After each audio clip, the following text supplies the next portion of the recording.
तो hello guys, स्वागत है आप सभी का हमारी यूट्यूब चैनल स्टडी 99 पर।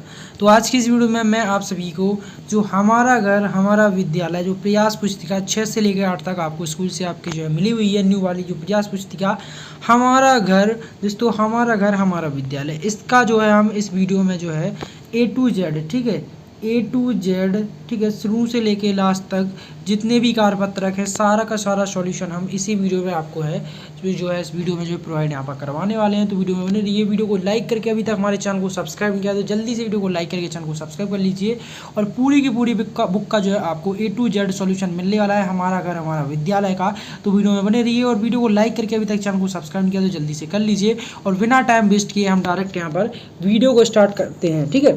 तो शुरू से लेकर लास्ट तक आपको पूरा यहाँ पर सॉल्यूशन मिलने वाला है। 6 to 8 जो प्रयास पुस्तिका आपको आपके स्कूल से मिली हुई है हमारा घर हमारा विद्यालय, ठीक है। तो आपको कहीं पर भी जाने की ज़रूरत नहीं है, इसी वीडियो में बने रहिए। अपना बिल्कुल पानी पीकर बैठ जाइए और खाना खाकर भी बैठ जाइए। सारी बुक का सॉल्यूशन हम इसी वीडियो में यहाँ पर देखने वाले हैं। तो चलिए गाइस, यहाँ पर हम वीडियो को स्टार्ट करते हैं। आप लोग बस वीडियो को लाइक करके चैनल को हमारे सब्सक्राइब कर लीजिए। तो सबसे पहले हमारा प्रोजेक्ट का नंबर फर्स्ट में यहाँ पर पूछा गया है दोस्तों प्राचीन से। दोस्तों हम यहाँ पर सॉल्व करवाना आपका स्टार्ट करते हैं। वीडियो बनी रही है, बस आप लोग वीडियो को लाइक करके चैनल को जल्दी से सब्सक्राइब कर लीजिए। तो इसमें हमारा पहला क्वेश्चन पूछा गया दोस्तों, प्राचीन शहर नदियों के किनारे पर बसे हुए हैं। सोचिए और लिखिए कि यह शहर नदियों के किनारे पर ही क्यों बसे होंगे। नदियों के प्रदूषण का कारण भी क्या यह शहर है, यदि हाँ तो कैसे, लिखिए। तो चलिए गाइस, इसका हम सॉल्यूशन यहाँ पर लिखवाते हैं।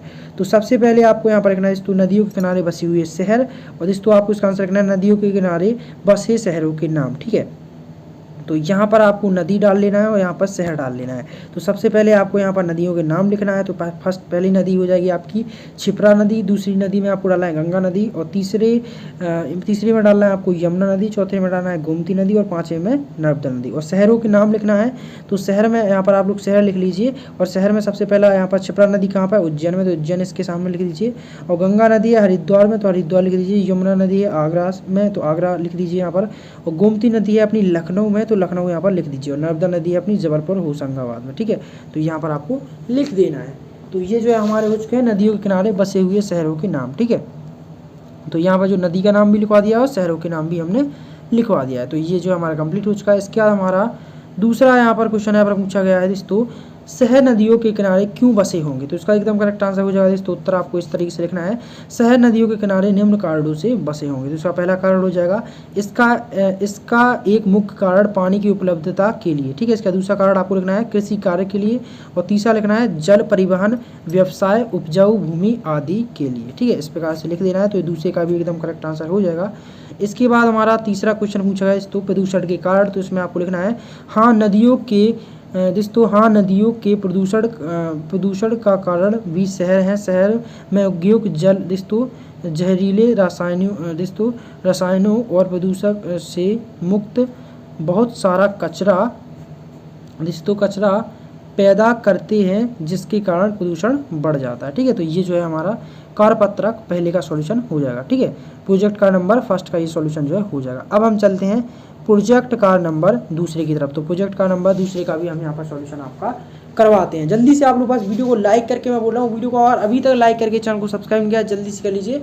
फुल सॉल्यूशन आपको इसी वीडियो में मिलने वाला है हमारा घर हमारा विद्यालय प्रयास पुस्तिका सारा का साथ, ठीक है। तो प्रोजेक्ट का नंबर 2 में हमारा पहला क्वेश्चन पूछा है तो draw picture of 5 animal objects and colour them, यानी कि 5 जानवरों वस्तुओं के चित्र बनाइए व रंग भरिए, ठीक है। तो यहाँ पर तो बी वाला क्वेश्चन पूछे तो उनके नाम और प्रतीक के बारे में वाक्य भी लिखिए, ठीक है, वाक्य लिखिए। तो सबसे पहले यहाँ पर आपको पहले वाले में एक कैट की यहाँ पर आपको जो पिक्चर दिखाई दे रही है, या तो आपको यहाँ पर कैट यहाँ पर, ठीक है, बिल्ली आपको यहाँ पर बना देनी है या तो चिपका देनी है इसका पोस्टर। इसके बाद आपको इसके सामने लिखना है नेम, यहाँ पर आपको लिख देना है कैट यानी कि बिल्ली, और इसमें फर्स्ट लाइन लिखना है आपको it is brown in colour, ठीक है। इसका दूसरा आपको पॉइंट लिखना है it like to drink milk, ठीक है। इसके बाद आपको यहाँ पर दूसरे नंबर पे यहाँ पर एक डॉग का यहाँ पर चित्र बना देना है इसी प्रकार का, या तो आपको चिपका देना है। इसके बाद आपको यहाँ पर लिखना है नेम, यहाँ पर नेम में आपको लिखना है डॉग यानी कि कुत्ता। इसके बाद फर्स्ट इसमें आपको वाक्य बनाना है it is black and brown in colour, और इसके बाद दूसरे में आपको लिख देना है it is a faithful animal, ठीक है। तो ये जो हमारा कंप्लीट हो जाएगा दूसरा भी पॉइंट। अब इसके बाद तीसरे पॉइंट में आपको यहाँ पर एक काऊ की फ़ोटो ले लेनी है, यहाँ पर काऊ की फ़ोटो चिपका देनी है या तो आपको ड्रॉ कर देनी है। इसके बाद आपको नेम में डालना है काऊ यानी कि गाय। और अब इसका फर्स्ट पॉइंट आपको लिखना है इस प्रकार से, it is black and white colour. इसका दूसरा पॉइंट आपको बनाना है, it is a faithful animal. ठीक है, तो ये भी हमारा हो जाएगा। इसके बाद नेक्स्ट फोर्थ वाले आपको पॉइंट जो खाली डिब्बा पड़ा है फोर्थ वाला, इसमें आपको हॉर्स यानी कि घोड़ा का फोटो चिपका देना है या बना देना है। और इसके बाद इसका नेम लिखना है आपको हॉर्स यानी कि घोड़ा। और फर्स्ट में आपको लिखना है इट रन वेरी फास्ट। और दूसरा पॉइंट लिखना है हॉर्स हैव 4 पावरफुल लेग्स। ठीक है, तो इस प्रकार से आपको बना देना है। इसके बाद यहाँ पर पाँचवें में आपको यहाँ पर तो लॉयन यानी कि शेर की यहाँ पर आपको फोटो चिपका देनी है या तो ड्रॉ कर देनी है। और इसके बाद फर्स्ट में आपको यहाँ पर इसका वाक्य बनाना है तो इट रन वेरी फास्ट। इसके बाद दूसरा आपको बनाना है the lion is a wild animal. ठीक है, दूसरा पॉइंट ये जो है आपका हो जाएगा। तो ये भी कंप्लीट हो जाएगी। और ध्यान रखिएगा ये जो मैंने जो चित्र आपको चिपकाए हैं यानी कि जो बनाए हुए हैं मैंने, आपको इनको जो है कलरफुल रखना है। ठीक है, यहाँ पर 5 जानवरों की वस्तुओं के नाम चित्र बनाइए और उनमें रंग भरिए। ठीक है, तो रंग भी इसमें भरना है। तो मैंने यहाँ पर अभी इनमें जो है रंग नहीं भरा है, यहाँ पर तो आपको कलरफुल नहीं दिख रहे होंगे, तो आपको लेकिन इनमें जो है कलर भी यहाँ पर भरना है। ठीक है, जैसे कि मैंने यहाँ पर लॉयन में यहाँ पर कलर भर रखा है, इसी प्रकार से आपको इन सारे एनिमल में भी कलर यहाँ पर भरना है। और इनके जो सेंटेंस हैं वो भी मैंने यहाँ पर लिखवा दिए हैं। तो ये जो हमारा कंप्लीट हो चुका है। इसके बाद इसमें प्रोजेक्ट का नंबर दूसरे में हमारा दूसरा क्वेश्चन यहाँ पर पूछा है तो make a list of the name of crop produce by farmer. तो किसानों द्वारा उगाए जाने वाले अनाज के नामों की सूची बनाकर लिखिए कोई 8। ठीक है, तो हमें कोई 8 यहाँ पर सूची बनाकर लिखनी है। तो सबसे पहला आप लोग यहाँ पर बना दीजिएगा, देख सकते हो गाइस, 1 मिनट। आपको यहाँ पर सबसे पहला यहाँ पर नाम लिखना है। ठीक है, यहाँ पर 10 यहाँ पर 8 नाम हमें लिखना है जो किसान द्वारा उगाए जाते हैं। ठीक है, फसलों के नाम। तो यहाँ पर आपको फर्स्ट में लिखना है पैडी यानी कि धान, दूसरे में लिखना है वीट यानी कि गेहूँ, और तीसरे में लिखना है कॉर्न यानी कि मक्का, चौथे में लिखना है आपको ग्राम यानी कि चना, और फिफ्थ में लिखना है आपको जिसको मिल्ट, तो इसका हो जाएगा बाजरा। ठीक है, यानी कि बाजरा, और राइस चावल लिख देना है आपको। सातवें में 8वें में लिखना है आपको बिरली, तो यानी कि जौ, और 8वें में लिखना है ओट्स यानी कि जाई। ठीक है, तो ये जो हमारा हो जाएगा क्वेश्चन नंबर दूसरा भी कंप्लीट। अब हम चलते हैं क्वेश्चन नंबर तीसरे की तरफ। क्वेश्चन नंबर तीसरे में पूछा है तो right sentence about your self, अपने बारे में 5 वाक्य लिखिए। ठीक है, तो अपने बारे में 5 वाक्य लिखना है। तो फर्स्ट में आपको लिखना है आई एम अ स्टूडेंट। ठीक है, फर्स्ट वाक्य में लिखना है आई एम अ स्टूडेंट। दूसरे में लिखना है I study in 8th class. ठीक है, आप जितनी भी क्लास में स्टडी करते हो 6, 7, 8 वो आपको डाल लें। जैसे कि मैं 8th क्लास में स्टडी करता हूँ तो 8 यहाँ पर मैंने डाल दिया है। आप जितनी भी क्लास में स्टडी करते हो वो यहाँ पर डाल देना। इसके तीसरे में आपको लिखना है I have 4 member in my family, और आपकी फैमिली में जितने भी मेंबर हो वो यहाँ पर लिख देना है। इसके चौथे में आपको लिखना है my hobby are playing reading. ठीक है, इसके बाद फिफ्थ में लिखना है माई नेम इज़ अमन, आपका जो भी नाम हो वो लिख सकते हो। ठीक है आप, तो ये जो हमारा कार्यपत्रक दूसरा भी यहाँ पर कंप्लीट हो जाएगा। अब चलते हैं हम कार्यपत्रक तीसरे की तरफ, यानी कि प्रोजेक्ट का नंबर तीसरे की तरफ। प्रोजेक्ट का नंबर दूसरा भी कंप्लीट हो चुका है। अब हम जो है प्रोजेक्ट का नंबर तीसरा भी आपका जो कंप्लीट यहाँ पर करवाते हैं।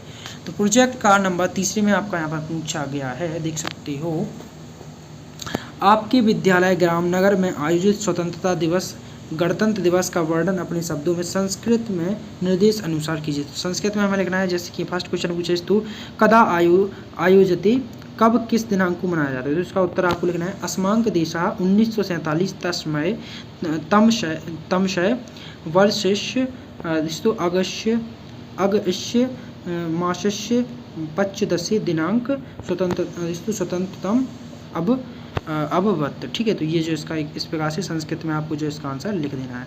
इसके बाद दूसरा आपका क्वेश्चन पूछा है तो का ध्वजारोहण करोति, कौन ध्वजारोहण करता है। तो इसका उत्तर आपको लिखना है अस्मिन् दिने देशीय प्रमुखषु नगरे वो राष्ट्रीय ध्वजारोहित भक्ति। ठीक है, ध्वजारोहण भक्ति, तो इसका जो है करेक्ट आंसर हो जाएगा। तो ये भी हमारा कंप्लीट हो जाएगा। इसके बाद नेक्स्ट क्वेश्चन आपका पूछा है तो की विशिष्टम अस्ति, क्या विशेषता महत्व है। ठीक है, तो इसका करेक्ट आंसर हो जाएगा अह द्वि दिवसो भारतीय तिहासेड़ती महत्वपूर्ण तस्योव महत्वपूर्ण दिवस स्मृतो प्रतिवर्ष मेत दिन राष्ट्रीय पूर्व रूपण सम्मान्यते। ठीक है, तो ये जो इसका एकदम करेक्ट आंसर हो जाएगा। अब हमारा नेक्स्ट क्वेश्चन पूछा है तो अस्मांक राष्ट्रीय ध्वज चित्र निर्माण कुल तो कुर्ती। ठीक है, कुरुत, तो हमारे राष्ट्रीय ध्वज झंडे का रंगीन चित्र बनाइए। तो आपको यहाँ पर रंगीन चित्र बनाना है झंडे का। यहाँ पर मैंने कलरफुल नहीं बनाया, लेकिन आप लोग उसको इसमें आपको जो कलर भरना है, जैसे कि यहाँ पर इसको मैं आपको भर के बता देता हूँ। तो यहाँ पर आपको यहाँ पर ग्रीन कलर भर देना है, और यहाँ पर जो है आपको इसमें जो है ऑरेंज कलर यहाँ पर भर देना है। आपको मतलब कलरफुल यहाँ पर इसको झंडे का रंगीन चित्र बनाइए, तो आपको यहाँ पर कलरफुल ही बनाना है। ठीक है, मैंने यहाँ पर व्हाइट बनाया, आपको कलरफुल ही यहाँ पर बनाना है। इसमें जो है रंग भी यहाँ पर भर देना है। तो ये भी हमारा हो जाएगा। ठीक है, अब हम चलते हैं नेक्स्ट, आपका प्रोजेक्ट का नंबर चौथे की तरफ हम जो है बढ़ते हैं आगे। ठीक है, तीसरा भी हमने जो है कंप्लीट करवा दिया। अब हम चलते हैं प्रोजेक्ट का नंबर चौथे की तरफ। तो प्रोजेक्ट का नंबर चौथे में आपका पूछा गया है या बस, तो परिवेश में उपलब्ध 8 अलग अलग वृत्ताकार सामग्री लेकर उनकी परिधि एवं व्यास ज्ञात कीजिए, जिनकी प्राप्त जानकारी के आधार पर नीचे दी गई तालिका को पूर्ण कीजिए। तो इसको कैसे सॉल्व करना है, चलिए गाइस इसको भी मैं बताता हूँ। तो इसको कंप्लीट करने के लिए कैसे करना है वो मैं आपको बता रहा हूँ। बस आप लोग वीडियो को लाइक करके अभी तक चैनल को सब्सक्राइब नहीं किया, जल्दी से कर लीजिए, मैं आपको बार बार बोल रहा हूँ। ठीक है, तो इसको सॉल्व करने के लिए यहाँ पर इस तो एक सूत्र का उपयोग आपको करना है। यहाँ पर इस तो वृत्त की परिधि, यहाँ बस तो वृत्त की परिधि का सूत्र क्या होता है, 2πr। और त्रिज्या कैसे निकालनी है, व्यास की आधी जो है त्रिज्या होती है। तो व्यास में 2 का भाग देंगे तो हम यहाँ पर हमारी त्रिज्या भी निकल के आ जाएगी। अब जैसे कैसे आपको इसको सॉल्व करना है, जैसे कि यहाँ पर आप देख सकते हो, यहाँ पर व्यास दिया गया है आपका 28 सेंटीमीटर। ठीक है, तो यहाँ पर आपको लिख देना है 28 सेंटीमीटर। अब इसकी जो है त्रिज्या निकालेंगे, तो त्रिज्या होती है व्यास की आधी, तो त्रिज्या निकल के आएगी आपकी, ठीक है, 40, यानी कि 14 इसकी जो है त्रिज्या निकल के आ जाएगी। तो अब इसको कैसे करना है, अब हमें 14 जैसी त्रिज्या मिल जाएगी r बराबर, तो इसमें 2πr का हम मान यहाँ पर रख देंगे। ठीक है, 2πr वृत्त की परिधि में इसका मान रखेंगे तो क्या आ जाएगा, इस तो यहाँ पर 1 मिनट, 2πr इसमें हम मान रखेंगे यहाँ पर। ठीक है, 2πr में मान रखेंगे तो 2 × 22/7 × r निकल के आया हमारा 14। तो इसका हम यहाँ पर काट देंगे, 7 दूना 14, तो यहाँ हो जाएगा 22 दूना 44, 44 दूना 48। ठीक है, तो 48 यहाँ पर परिधि निकल के आ जाएगी अपनी। तो 48 सेंटीमीटर हमने यहाँ पर लिख दिया है। और जैसे ही यहाँ पर तो परिधि भागे व्यास, तो हम परिधि में जैसे ही व्यास का भाग देंगे 28 सेंटीमीटर का, तो यहाँ पर 3.14 हमारा जो है निकल के आ जाएगा। तो यहाँ पर आपको इस प्रकार से लिख देना है। इसी प्रकार से आपको इसको भी करना है सॉल्व। यहाँ पर आपकी 14 सेंटीमीटर दी हुई है यहाँ पर तो व्यास, तो उसका आधा निकल जाएगी त्रिज्या 7 सेंटीमीटर, और 2πr में मान रखेंगे तो यहाँ पर परिधि निकल के आ जाएगी 44 सेंटीमीटर, और परिधि में हम व्यास का भाग देंगे तो 3.14 यहाँ पर निकल के आ जाएगा आपका। ठीक है, परिधि भागे व्यास। ठीक है, तो आपको इसी प्रकार से सारा का सारा सॉल्व करना है। यहाँ पर देख लीजिए, यहाँ पर लिख लीजिए, चूड़ी, बोतल का ढक्कन, घड़ी, दीवार, घड़ी का पहिया। ठीक है, घड़ी का पहिया, और यहाँ पर रिंग प्लेट। ठीक है, आप लोग ये सारी चीज़ें लिख लीजिए, और इसी प्रकार से सॉल्व करना है जो मैंने अभी आपको यहाँ पर बताया। ठीक है, सेम इसी का आंसर जो है, आंसर भी सेम यहाँ पर आने वाला है, सारा का सारा सेम यहाँ पर आने वाला है। ठीक है, तो इसी प्रकार से आपको सॉल्व करना था इसको, कार्यपत्र प्रोजेक्ट का नंबर 4 को। तो इसको आप लोग सॉल्व कर लीजिएगा, मैंने आपको सारा का सारा यहाँ पर करवा दिया अच्छे तरीके से, यहाँ पर देख लीजिए। और अब हम चलते हैं नेक्स्ट क्वेश्चन की तरफ। तो नेक्स्ट क्वेश्चन में हमारा फर्स्ट क्वेश्चन यहाँ पर पूछा, तो उपयुक्त सारणी के आधार पर प्रश्नों के उत्तर दीजिए। तो यहाँ पर तो इसमें हमारा पहला क्वेश्चन पूछा है, तो किस सामग्री की परिधि सबसे अधिक है। जैसे कि यहाँ पर तो गाड़ी के पहिए एवं रिंग की परिधि सबसे अधिक है। यहाँ पर तो गाड़ी का पहिया की कितनी है परिधि हमारी 176, और रिंग की कितनी है 132। तो ये जो है सबसे अधिक है यहाँ पर तो यहाँ पर सबसे अधिक है ये जो है परिधि में। ठीक है, तो ये हमने जो है आपका इसका आंसर भी यहाँ पर लिखवा दिया है। अब नेक्स्ट पूछा गया है आपका, किस सामग्री का व्यास सबसे अधिक है। तो उसका करेक्ट आंसर हो जाएगा, गाड़ी के पहिए एवं रिंग का व्यास सबसे अधिक है। ठीक है, आप लोग सारणी में देख लीजिएगा, उसका आपको सही में समझ में आ जाएगा आंसर। इसका तीसरा क्वेश्चन पूछा है, तो उत्तर 1 वाली सामग्री की परिधि के मान में उत्तर 2 वाली सामग्री के व्यास के मान का अनुपात कितना होगा। तो इसका करेक्ट आंसर हो जाएगा, उत्तर 1 वाली सामग्री की परिधि के मान में उत्तर 2 वाली सामग्री के व्यास का मान अनुपात इस तो 176/56 बराबर 3.14 है। ठीक है, तो ये जो हमारा हो जाएगा। अब नेक्स्ट चौथा क्वेश्चन पूछा है, तो आपका सभी 8 सामग्रियों के परिधि एवं व्यास के अनुपात का औसत ज्ञात कीजिए। तो इसका करेक्ट आंसर हो जाएगा, सभी 8 सामग्रियों के परिधि एवं व्यास के अनुपात 3.14 है। ठीक है, तो इसका जो करेक्ट आंसर हो जाएगा। इसके बाद पांचवा क्वेश्चन पूछा है, तो वृत्त की परिधि का सूत्र लिखिए, इसका सूत्र में पाई का मान कितना माना जाता है लिखिए। तो इसका करेक्ट आंसर हो जाएगा, वृत्त की परिधि का सूत्र 2πr पाई का मान 22/7 या 3.14 है। ठीक है, तो इसका ये जो है करेक्ट आंसर हो जाएगा। तो ये भी जो हमारा कंप्लीट हो चुका है। अब हम चलते हैं प्रोजेक्ट का नंबर 5 की तरफ, यानी कि 5वें की तरफ। तो इसको भी हम जल्दी से कंप्लीट करवाते हैं। और मैं आपसे फिर बोल रहा हूँ, अभी तक वीडियो को लाइक करके आप लोगों ने हमारे चैनल को सब्सक्राइब नहीं किया है तो जल्दी से वीडियो को लाइक करके चैनल को यहाँ पर सब्सक्राइब यहाँ पर कर लीजिएगा। तो चलिए गाइस, अब हम सॉल्व कराना स्टार्ट करते हैं आपका प्रोजेक्ट का नंबर 5। तो चलिए गाइस, अब हम इसको भी जल्दी से देख लेते हैं प्रोजेक्ट का नंबर 5 को। मैं आपसे फिर बोल रहा हूँ, वीडियो को लाइक करके अभी तक चैनल को सब्सक्राइब नहीं किया तो जल्दी से कर लीजिए। तो इसमें हमारा पहला क्वेश्चन पूछा है, तो विभिन्न प्रकार के भोज्य पदार्थों की सूची बनाकर उनके पोषक तत्वों की सारणी अनुसार लिखिए। तो सबसे पहले हमें तो यहाँ पर आपको लिखना है भोज्य पदार्थों के नाम उपलब्ध में, जिनमें जो भी यहाँ पर जो है प्रोटीन पाया जाता है, जिसकी वसा, कार्बोहाइड्रेट, प्रोटीन, खनिज पदार्थ जो भी पाया जाता है वो हमें इसमें लिखना है। जैसे कि चावल में क्या पाया जाता है, इसमें पाया जाता है कार्बोहाइड्रेट, तो कार्बोहाइड्रेट आपको यहाँ पर लिख देना है। इसके बाद नेक्स्ट है अपना गेहूँ, तो गेहूँ में क्या पाया जाता है, तो नेक्स्ट है अपना गेहूँ, तो गेहूँ में पाया जाता है कार्बोहाइड्रेट, तो कार्बोहाइड्रेट आपको यहाँ पर लिख देना है। आलू में क्या पाया जाता है, आलू में पाया जाता है आपका कार्बोहाइड्रेट, तो इसको भी आपको लिख देना है। इसका चौथी नंबर में आपको लिखना है दूध, दूध में पाया जाता है प्रोटीन, तो आपको इसमें प्रोटीन लिख देना है। और पाँचवीं में लिखना है आपको घी, तो घी में पाया जाता है वसा, तो आपको वसा यहाँ पर लिख देना है। इसके छठवें में लिखना है आपको पालक, पालक में क्या पाया जाता है खनिज पदार्थ, तो आपको खनिज पदार्थ इसमें जो है लिख देना है। इसके बाद नेक्स्ट आपको लिखना है सेब, क्या लिखना है सेब, तो सेब में पाया जाता है खनिज पदार्थ, तो आपको खनिज पदार्थ यहाँ पर लिख देना है। अंडा में पाया जाता है प्रोटीन, तो प्रोटीन आपको यहाँ पर लिख देना है। नेक्स्ट है आपका दाल, यहाँ पर दाल आपको लिखना है, दाल में भी प्रोटीन यहाँ पर पाया जाता है, आपको यहाँ पर प्रोटीन लिख देना है। और 10वें में लिखना है आपको मछली, मछली में भी यहाँ पर प्रोटीन यहाँ पर पाया जाता है। ठीक है, तो ये जो हमारी सारी खनिज चीज़ें हैं जो वो चीज़ें किन खनिज चीज़ों में क्या प्रोटीन क्या पाया जाता है, ये सारी हमने चीज़ें यहाँ पर लिखवा दी हैं। तो ये भी जो हमारा कंप्लीट हो चुका है। इसके बाद नेक्स्ट है आपका बा वाला, भोजन में प्रोटीन के 6 पादप स्रोत एवं कोई 6 जंतु स्रोत के नाम लिखकर दिए गए स्थानों पर उनके चित्र चिपकाइए। तो यहाँ पर तो हमें पादप स्रोत लिखना है इसमें, और जिसमें जंतु स्रोत लिखना है, नाम भी लिखना है और चित्र भी यहाँ पर आपको बनाना है या चिपका भी सकते हो दोस्तों। चिपकाइए या बनाइए, यानी कि बना भी सकते हैं और चिपका भी सकते हैं। सबसे पहले आपको यहाँ पर पादप स्रोत में लिखना है चना, और चना का आपको यहाँ पर चित्र भी बना देना है। और इसमें जंतु स्रोत में आपको लिखना है दूध, और दूध का यहाँ पर चित्र यहाँ पर बना देना है इस प्रकार से। और नेक्स्ट में आपको लिखना है सोयाबीन, तो सोयाबीन का यहाँ पर चित्र मैंने चिपका दिया है, तो इस प्रकार से आपको भी चिपका देना है। और नेक्स्ट में आपको यहाँ पर लिखना है अंडा, तो अंडा का भी यहाँ पर आपको बना देना है चित्र। इसके बाद नेक्स्ट यहाँ पर आपको लिखना है तुअर दाल, तो तुअर दाल आपको यहाँ पर बना देना है। इसमें लिखना है आपको मांस, और यहाँ पर मांस का भी चित्र आपको यहाँ पर बना देना है। ठीक है, इस तो पादप स्रोत और जंतु स्रोत यहाँ पर आपको बना दे चलना है। इसके बाद नेक्स्ट आपको लिखना है यहाँ पर राजमा, आपको राजमा का भी चित्र बना देना है यहाँ पर।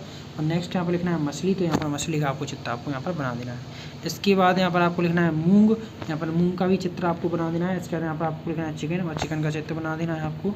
और यहाँ पर आपको लिखना है मटर, तो मटर का चित्र आपको बना देना है। यहाँ पर पनीर, तो पनीर का भी आपको चित्र यहाँ पर बना देना है। तो ये जो पूछा गया था आपका पादप स्रोत का नाम और चित्र बनाना था, ये भी कंप्लीट करवा दिया। और जंतु स्रोत में जो नाम और चित्र बनाना था आपका, हमने ये भी जो है कंप्लीट करवा दिया। ठीक है, तो आप लोग चित्र चिपको कहीं पर अगर जो आप नहीं बना पा रहे हो चिपका भी सकते हो, और जो बना ले रहे हो तो आप लोग यहाँ पर बना भी सकते हो। तो ये भी जो हमारा कंप्लीट हो जाएगा प्रोजेक्ट का नंबर 5। अब देखते हैं प्रोजेक्ट का नंबर 6, तो इसको भी हम जल्दी से यहाँ पर कंप्लीट करवा देते हैं। वीडियो में आप लोग बने रहिए जल्दी से। मैं फिर बोल रहा हूँ, अभी तक वीडियो को लाइक करके चैनल को सब्सक्राइब किया है, जल्दी से यहाँ पर कर लीजिए।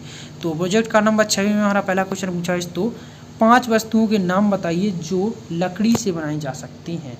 तो इसमें हमारा उत्तर हो जाएगा तो लकड़ी से बनाई जाने वाली वस्तुएं। तो पहला हो जाएगा आपका कुर्सी, दूसरा हो जाएगा मेज़, तीसरा हो जाएगा पलंग, चौथा हो जाएगा दरवाज़ा, और 5वां हो जाएगा आपका अलमारी। ठीक है, तो इस प्रकार से इसका करेक्ट आंसर हो जाएगा।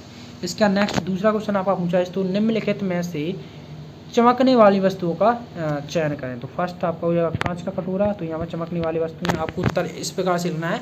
उत्तर में चमकने वाली वस्तुएं, सबसे पहले आपको लिखना है कांच का कटोरा, दूसरे में लिखना है स्टील की चम्मच। ठीक है, यहाँ पर इन दोनों चीज़ें ही चमकती हैं। प्लास्टिक का खिलौना तो चमकता नहीं है, तो ये इसको नहीं लिखना है।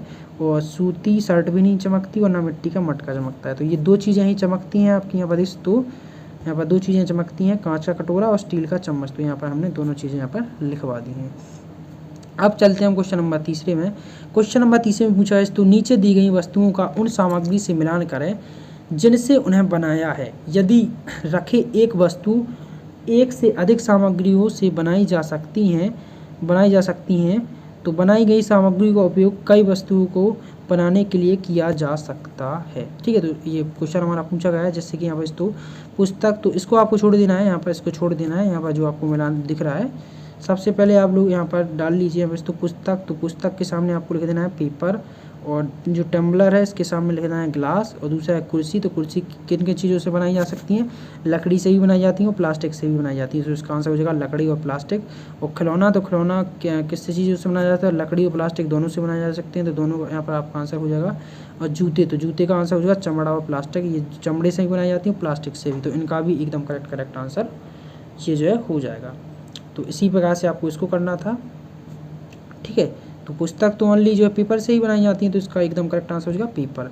और टम्बलर का हो जाएगा करेक्ट आंसर ग्लास। और बाकी ये सारी चीज़ें जो है लकड़ी और प्लास्टिक से बनाई जा सकती हैं, तो इसका जो है लकड़ी प्लास्टिक, और जो जूते हैं वो चमड़ा प्लास्टिक से बनाए जाते हैं, तो चमड़ा प्लास्टिक इसका आंसर हो जाएगा।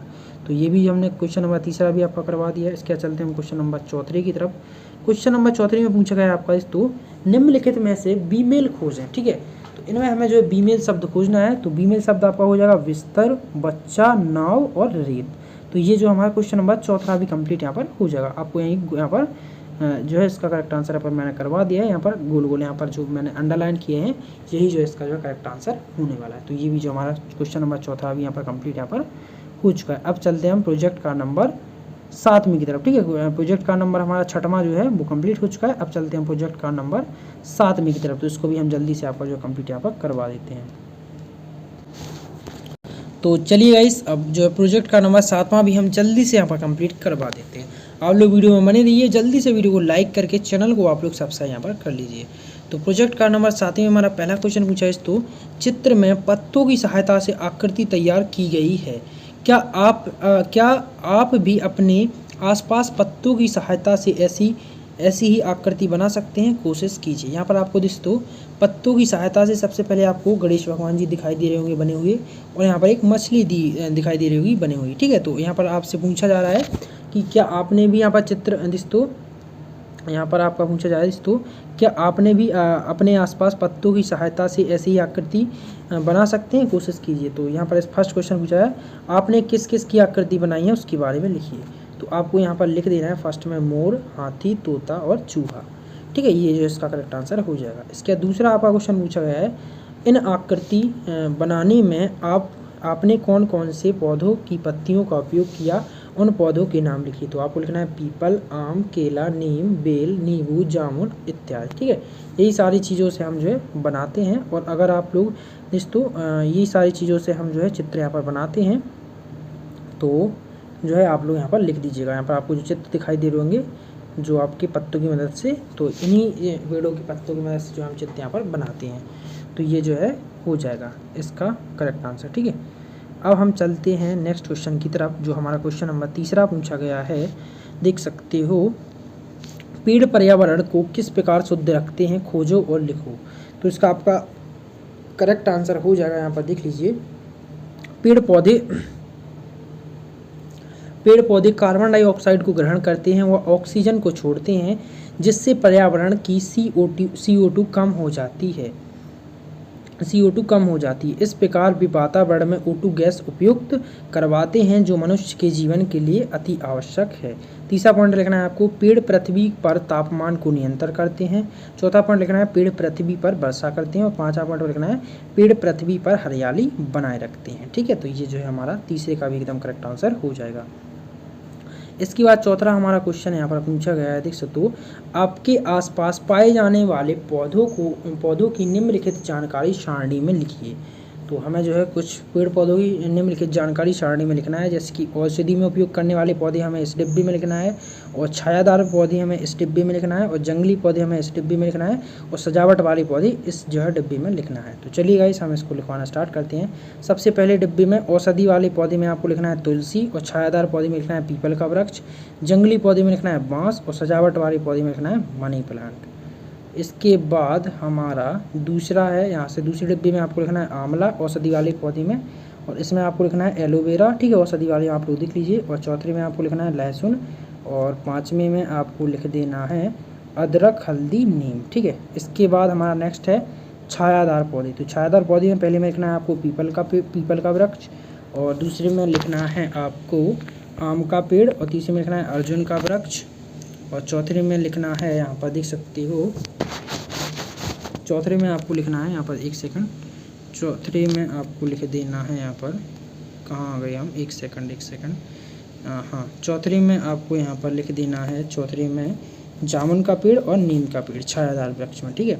इसके बाद हमारा आ चुका है जंगली पौधे। जंगली पौधे में लिखना है सबसे पहले में बांस, और दूसरे में लिखना है आपको यहाँ पर कोकोफोस न्यूरीफेरा, और इसके बाद हमें यहाँ पर लिखना है आपका, तीसरे में आपको लिखना है दोस्तों शंकु वृक्ष, और चौथे में लिखना है दोस्तों जीनस हेलिकोनिया, ठीक है, जीनस हेलिकोनिया। और यहाँ पर आपको पांचवी में लिखना है दोस्तों बैक्टीरिया अमेजोनिका, ठीक है, अमेजोनिका, ये जो हमारा हो जाएगा। इसके बाद आपको यहाँ पर सजावट वाले पौधे में लिखना है मनी प्लांट, और इसमें लिखना है आपको नींबू घास, एलोवेरा, और यहाँ पर लिखना है आपको दोस्तों ड्रैगन ट्री, और दोस्तों यहाँ पर कीवांच ये जो है लिख देना है। तो ये जो है सारणी भी हमारी जो है कंप्लीट यहाँ पर हो जाएगी। इसका चौथा आपका क्वेश्चन यहाँ पर पूछा गया है दोस्तों, उससे इनसे उसने इसने वह वो जैसे शब्द सर्वनाम कहलाते हैं। आपने इन गतिविधियों को लिखते हुए जिन सर्वनामों को लिखा है उन्हें छांटकर यहाँ लिखिए। तो यहाँ पर आपको लिख देना है मैं, दोस्तों यहाँ पर आपको लिखना है मैं, तुम, आप, उस, हमें, मैंने, जो, कुछ, क्या है, ठीक है। ये सारे सर्वनाम वाक्य में यहाँ पर लिख देना है, ठीक है, शब्द यहाँ पर लिख देना है। तो ये भी जो हमारा कंप्लीट हो जाएगा। अब हम चलते हैं प्रोजेक्ट का नंबर 8वें की तरफ। तो प्रोजेक्ट का नंबर 8वां भी हम आपका जल्दी से यहाँ पर कंप्लीट करवा देते हैं। वीडियो में आप लोग बने रहिए, जल्दी से बस वीडियो को लाइक करके चैनल को हमारे सब्सक्राइब अगर अभी तक नहीं किया है तो जल्दी से यहाँ पर कर लीजिए। तो चलिए गाइस, अब हम आपका जल्दी से प्रोजेक्ट का नंबर 8वां भी यहाँ पर सॉल्व करवा ही देते हैं, ठीक है। तो प्रोजेक्ट का नंबर 8वें में आपका पूछा है फर्स्ट क्वेश्चन दोस्तों, here is a list of do and don'ts angry them in two column given below accordingly, ठीक है। तो यहाँ पे दोस्तों नीचे दी गई करने योग्य व ना करने योग्य बातों को दिए गए स्थानों पर लिखें, ठीक है। योग्य बातों को दोस्तों योग्य व ना योग्य वाली बातों को दिए गए स्थानों पर लिखें।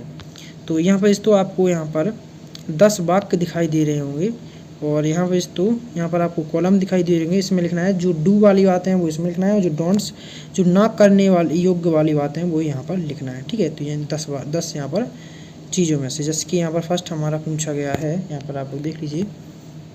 फर्स्ट हमारा पूछा है तो brush your teeth twice a day. तो ये जो है आपको लिखना है यस, यानी कि आपको इसमें जो है लिखना है ये डू वाली में लिखना है, ठीक है। Brush your teeth twice a day, इसमें आपको लिख देना है।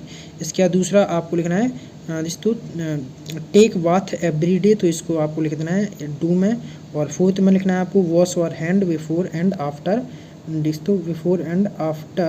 दोस्तों मील्स, ठीक है। इसमें आपको डू वाले में ही इसको लिखना है। और इसके बाद आपको लिखना है have cut nails and hair. इसका 10 आपको यहाँ पर 5वां पॉइंट में लिखना है क्लीन रूम एवरी डे। ये सारी जो है चीज़ें हैं डू वाली हैं, यानी कि करने योग्य हैं, जैसे कि brush your teeth twice a day, और टेक बाथ एवरी डे, और यहाँ पर तो wash our hands before and after meals. और इसके बाद नेक्स्ट है आपका यहाँ पर देख सकते हो यहाँ पर have cut nails and hair और क्लीन रूम्स एवरी डे। ये सारी चीज़ें हैं जो है करने योग्य हैं। तो ये जो आपको डू वाले में लिखना है, और ये सारी जितनी भी चीज़ें हैं जिसको white nail keep food and water uncovered, ये जो है करने वाली ये बातें नहीं है, योग्य यानी कि डोंट्स वाली बातें हैं। दोस्तों स्लिप्ड हेयर एंड देयर, ये भी सारी जो है आपको ये सारी जितनी भी चीज़ें बची हुई हैं ये जो है आपको डोंट्स वाले में यहाँ पर लिख देना है। जैसे कि वाइट नेल, इसको भी डोंट्स वाले लिखना है। कीप फूड एंड वाटर, इसको भी डोंट्स वाले में लिखना है। जो 6th वाले स्प्लिट हेयर एंड देयर, इसको भी डोंट्स वाले में लिखना है। और 7वां है आपका throw waste paper anywhere, तो ये जो है आपको इसी में लिखना है डोंट्स वाले में। और 8वां वाला है put our finger and drinking water, ये भी आपको इसी में लिखना है। तो ये सारी चीज़ें आपको यहाँ पर मैंने करवा दी हैं। जो डू वाली बातें हैं वो डू वाले में लिखवा दी हैं, जो डोंट्स वाली बातें हैं वो यहाँ पर डोंट्स वाले में लिखवा दी हैं। तो ये जो हमारा हो चुका है। इसके बाद चलते हैं हम क्वेश्चन नंबर 2 की तरफ। क्वेश्चन नंबर 2 में पूछा है तो paste the picture of any 4 great man and right 4 lines about each of theme. किन्हीं 4 महापुरुषों के चित्र चिपकाइए और प्रत्येक के बारे में 4 पंक्तियाँ लिखिए। तो सबसे पहला आपको जो है महात्मा गांधी जी की मैंने यहाँ पर पिक्चर चिपका दी है, तो आप लोग चिपका सकते हो। किसी भी कंप्यूटर वाली दुकान पे आप लोग चले जाइए और वहाँ पर बोल लेना कि यहाँ पर पासवर्ड वाली साइड फ़ोटो चाहिए मेरे को, ठीक है। ये सारी चीज़ें जो मैं आपको फ़ोटोज़ दिखा रहा हूँ, इन्हीं की फ़ोटो आप लोग पासपोर्ट साइज़ में यहाँ पर निकलवाइए। जैसे कि सबसे पहले आपको महात्मा गांधी जी की फ़ोटो यहाँ पर निकलवा लेनी है। अगर आप लोग बना सकते हो तो बना भी दीजिए, ठीक है। यहाँ पर इसको या तो इसको प्रत्येक चित्र बनाइए या चिपकाइए, ठीक है। इसको चिपकाइए या तो आप बना ही सकते हो, पेस्ट द पिक्चर, या फिर आप लोग डायरेक्ट यहाँ पर चिपका सकते हो। तो यहाँ पर सबसे पहले महात्मा गांधी जी की फ़ोटो आपको चिपका देनी है और फर्स्ट में लिखना है आपको Mahatma Gandhi was a great man, और दूसरा पॉइंट में लिखना है he was born on 2 October 1869, और तीसरे पॉइंट में लिखना है आपको his father is Karamchand Gandhi, और फोर्थ पॉइंट में लिखना है ही वॉज इंडियन मैन। तो ये जो है आपका महात्मा गांधी जी के बारे में हो जाएगा। इसके दूसरे पॉइंट में आपको लिखना है यहाँ पर, तो ठीक है। तो यहाँ पर आपको नेक्स्ट यानी कि जो सेकंड फ़ोटो चिपकानी है वो आपको जवाहरलाल नेहरू जी की यहाँ पर फ़ोटो चिपकानी है, और इनके बारे में भी हमें 4 लाइन लिखनी है। तो यहाँ पर लिख दीजिए। सबसे फर्स्ट लाइन में आपको लिखना है he was the first prime minister of India, और सेकंड पॉइंट में आपको लिखना है he was on Indian freedom figure, ठीक है, फेयर, ठीक है। इसका तीसरा पॉइंट लिखना है he was born on the 14 November 1889, ठीक है। इसके बाद फोर्थ पॉइंट आपको लिखना है ही हैड मैरिड कमला नेहरू, ठीक है। तो जो है इनके बारे में भी हमने 4 पॉइंट यहाँ पर लिखवा दिए हैं। इसके नेक्स्ट आपको फ़ोटो चिपकानी है सरदार वल्लभ भाई पटेल जी की, और इनके बारे में सबसे फर्स्ट पॉइंट आपको लिखना है ही वॉज बोर्न ऑन 31 अक्टूबर 1875, ठीक है, 1875। इसका सेकंड पॉइंट आपको लिखना है he was born in a farmer family, ठीक है। इसका तीसरा पॉइंट आपको लिखना है his father name was Jayveer bhai. इसके बाद चौथा पॉइंट आपको लिखना है his mother name was Ladwa, इनका जो है माता जी का नाम था। तो ये भी जो इनके बारे में मैं 4 लाइन लिखवा दी हैं। आप लोग यहाँ पर अच्छे तरीके से देख लीजिए। किन्हीं 4 महापुरुषों के चित्र चिपकाइए, उनके प्रत्येक बारे में 4 पंक्तियाँ लिखनी है। तो हम 4 पंक्तियाँ ही आपको यहाँ पर लिखवा रहे हैं, और उनकी फ़ोटो भी यहाँ पर चिपकवाते जा रहे हैं। इसके नेक्स्ट आपको जो फ़ोटो चिपकानी है वो चिपकानी है APJ अब्दुल कलाम जी की, और इनके बारे में भी हमें 4 पॉइंट लिखना है। तो सबसे पहला पॉइंट आपको लिखना है ही वॉज बोर्न ऑन 15 अक्टूबर 1931, और इसके बाद आपको लिखना है यहाँ पर आपको सेकंड पॉइंट आपको लिखना है he had born in Rameswaram Tamil Nadu, ठीक है। इनका जो है जन्म हुआ था वो हुआ था कहाँ पर, रामेश्वर तमिलनाडु में। और तीसरा पॉइंट लिखना है आपको इनके बारे में he was the 11th president of India, और चौथा पॉइंट आपको लिखना है he was very hard working student science since his childhood, ठीक है। तो इनके बारे में भी हमने 4 पंक्तियाँ लिखवा दी हैं। तो ये भी क्वेश्चन नंबर 2 भी हमने आपका कंप्लीट करवा दिया है। तो यानी कि जो हमारा प्रोजेक्ट का नंबर 8 था, ये जो सारा का सारा जो कंप्लीट मैंने आपका करवा दिया है। अब चलते हैं हम प्रोजेक्ट का नंबर 9 की तरफ। तो प्रोजेक्ट का नंबर 9 भी हम आपका जल्दी से यहाँ पर कंप्लीट आपका करवा देते हैं, ठीक है। तो वीडियो में बने रहिए। जल्दी से वीडियो को लाइक करके, अभी तक आप लोगों ने हमारे चैनल को सब्सक्राइब नहीं किया है तो जल्दी से यहाँ पर गाइस कर लीजिए। तो चलिए हम इसको भी जल्दी से यहाँ पर कंप्लीट करवा देते हैं, प्रोजेक्ट का नंबर 19 को। तो चलिए गाइस अब हम जल्दी से यहाँ पर आपका प्रोजेक्ट का नंबर 9 भी यहाँ पर कंप्लीट करवा देते हैं, ठीक है। वीडियो में आप लोग बने रहिए, बस जल्दी से वीडियो को लाइक करके, चैनल को अभी तक सब्सक्राइब नहीं किया तो जल्दी से कर लीजिए। पूरा बुक का सॉल्यूशन आपको इसी वीडियो में मिलने वाला है, आपको कहीं भी दूसरी वीडियो देखने की ज़रूरत नहीं पड़ेगी। पूरी बुक का सॉल्यूशन हम एक ही वीडियो में आपका प्रोवाइड यहाँ पर करवा रहे हैं। तो प्रोजेक्ट का नंबर 9 में हमारा पर फर्स्ट क्वेश्चन पूछा गया है। तो अपने परिवार के वरिष्ठ जनों से पूछकर भारतीय महीनों वार एवं तिथियों के नाम लिखिए। तो हमें जो है हिंदी में इनके नाम लिखना है, जैसे कि यहाँ तो माशाना नामनी यथा चैत मास, ठीक है। तो सबसे पहले आपको लिखना है फर्स्ट जो महीनों के नाम लिखना है, जैसे अपन हिंदी में बोलते हैं जनवरी फरवरी, ठीक है, ठीक है। ये जनवरी फरवरी अपन इंग्लिश में बोलते हैं, तो हमें हिंदी में यहाँ पर लिखवाना है। जैसे कि यहाँ पे तो सबसे पहले में लिखना है आपको चैत, दूसरे में लिखना है वैशाख, तीसरे में लिखना है जेठ, फोर्थ में आपको लिखना है आषाढ़, और पाँचवें में लिखना है आपको श्रावण, ठीक है, और सावन, ठीक है, और छठवें में आपको लिखना है भाद्रपद, और सातवें में लिखना है आपको अश्रावण, और आठवें में लिखना है आपको कार्तिक, और नौवें में लिखना है मार्गशीर्ष, और 10वें में लिखना है पूस, और 11वें में लिखना है माघ, और 12वें में लिखना है फागुन, ठीक है। तो ये जो है हमारा हो जाएगा फर्स्ट वाला भी कंप्लीट। और दूसरा यहाँ पर दोस्तों दूसरे में पूछा है दोस्तों वासराणा नामनी यथा सोमवार सोमवार सर। ठीक है, तो इसमें आपको फर्स्ट में लिखना है आपको सबसे पहले सोमवार, दूसरे में लिखना है मंगलवार सर, और तीसरे में लिखना है आपको बुधवार, और चौथे में लिखना है आपको गुरुवासर, और पाँचवें में लिखना है आपको शुक्रवासर, और छठवें में लिखना है आपको शनिवासर, और सातवें में लिखना है आपको रविवार। तो ये जो है हमारा दूसरा वाला भी एकदम कंप्लीट हो जाएगा। और इसके बाद आपका तीसरा क्वेश्चन पूछा है तो तिथि ना नामनी यथा प्रथमा। तो इसमें जो है हमें यहाँ पर लिखना है सबसे फर्स्ट में लिखना है प्रथमा, दूसरे में लिखना है द्वितीय, तीसरे में लिखना है तृतीया, और चौथे में लिखना है आपको चतुर्थी, पाँचवें में लिखना है पंचमी, छठवीं को में लिखना है षष्ठी, और सातवीं में लिखना है सप्तमी, आठवीं में लिखना है अष्टमी, और नौवीं में लिखना है नवमी। ठीक है, ये जो है काउंटिंग आपको लिखना है यहाँ पर। और 10वीं में लिखना है दसवीं, और 11वीं में लिखना है एकादशी, 12वीं में लिखना है नेक्स्ट तो द्वादशी। ठीक है, ये संस्कृत में हम आपको लिखवा रहे हैं। और 13वीं में लिखना है आपको त्रयोदशी, 14वीं में लिखना है चतुर्दशी, और आपको यहाँ पर 15वीं में लिखना है आपको पंचदशी। ठीक है, तो ये भी हमारा कंप्लीट आपका हो जाएगा। इसके बाद पाँचवा क्वेश्चन आपका पूछा गया है दोस्तों चित्त दृष्ट भाव गणना कृत संख्या आकेशु लिखित। चित्र देखकर एवं गिनकर संख्याओं को अंक में लिखिए। जैसे कि यहाँ पर दिया गया है, यहाँ पर एक आम दिख रहा होगा आपको, तो यहाँ पर आपको एक लिख देना है। यहाँ पर दो आम दिख रहे हैं तो यहाँ पर दो लिख देना है। यहाँ पर तीन आम दिख रहे हैं तो यहाँ पर तीन आपको यहाँ पर लिख देना है। और यहाँ पर आपको चार आम दिखाई दे रहे हैं तो चार यहाँ पर लिख देना है, पाँच तो पाँच, छः तो छः, सात तो सात। ठीक है, यहाँ पर मैंने गिन लिया है। यहाँ पर आपको 8 दिखाई दे रहे हैं तो 8 मैंने लिख दिया, 9 10। ठीक है, तो इस प्रकार से आपको यहाँ पर लिख देना है। तो ये भी हमारा कंप्लीट आपका हो जाएगा। वीडियो को जल्दी से लाइक करके हमारे चैनल को सब्सक्राइब कर लीजिए। ठीक है, आपका हमारा घर हमारा विद्यालय जो न्यू प्रयास पुस्तक मिली है, इसका हम पूरा सॉल्यूशन बता रहे हैं एक ही वीडियो में। तो जल्दी से वीडियो को लाइक करके चैनल को यहाँ पर सब्सक्राइब अभी तक नहीं किया तो जल्दी से गाइस कर लीजिए। पूरे यूट्यूब पर आपको एक वीडियो में कहीं पर भी सॉल्यूशन नहीं मिलने वाला है, जो कि मैं आपको प्रोवाइड यहाँ पर करवा रहा हूँ। तो वीडियो में बने रहिए, वीडियो को जल्दी से लाइक करके हमारे चैनल को यहाँ पर सब्सक्राइब कर लीजिए। तो इसके बाद हम नेक्स्ट देखते हैं प्रोजेक्ट का नंबर 10वां।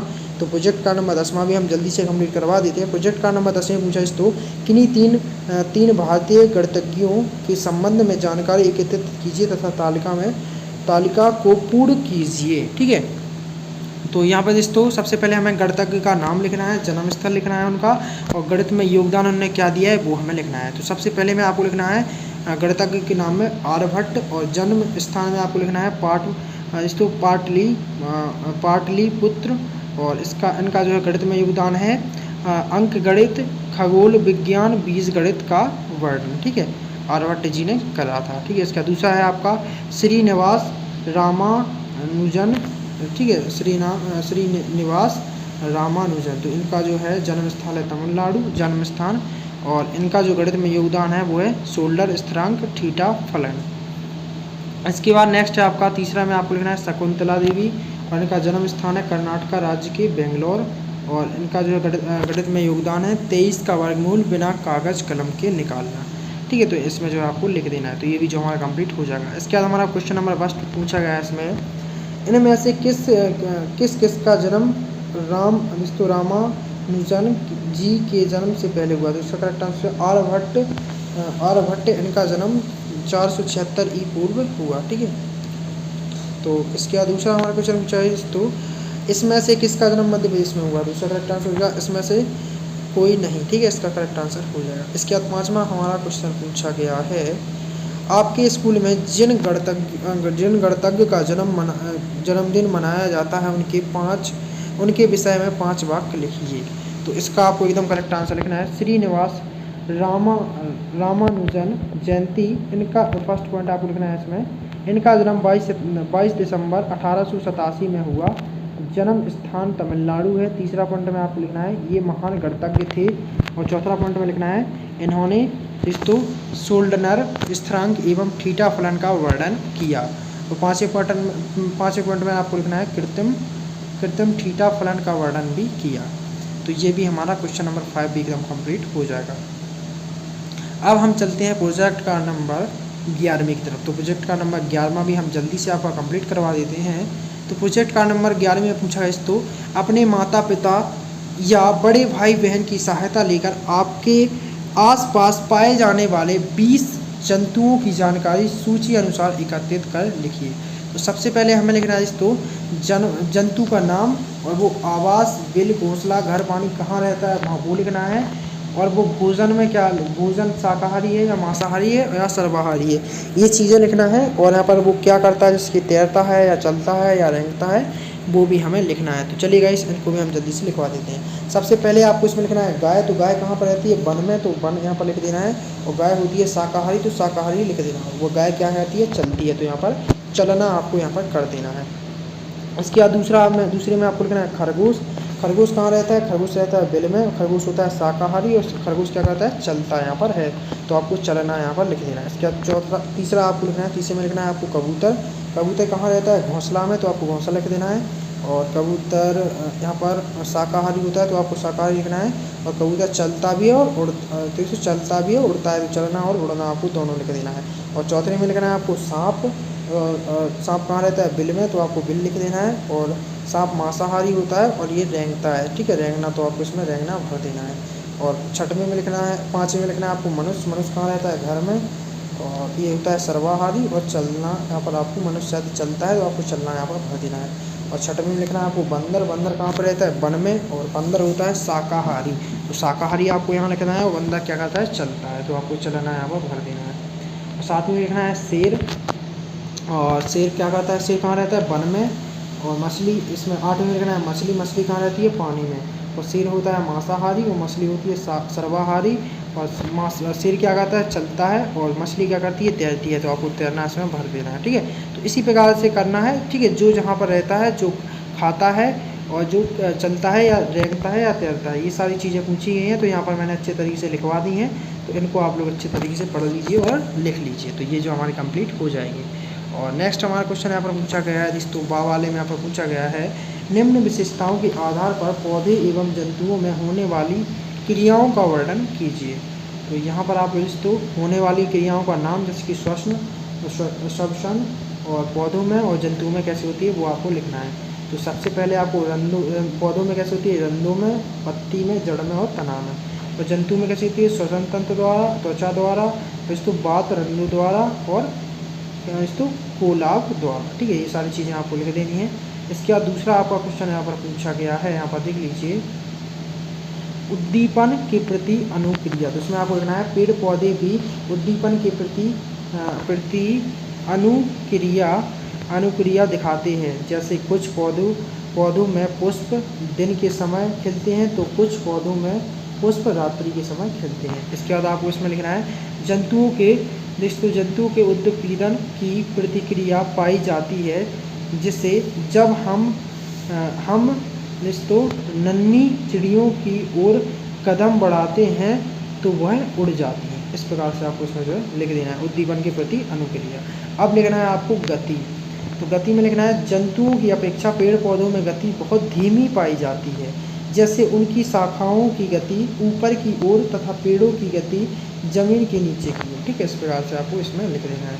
इसके बाद इसमें लिखना है जंतुओं में गति पेड़ पौधों की अपेक्षा अधिक पाई जाती है, जैसे गाय भैंस का चलना, ठीक है। तो ये भी जो है हमारा कंप्लीट हो जाएगा।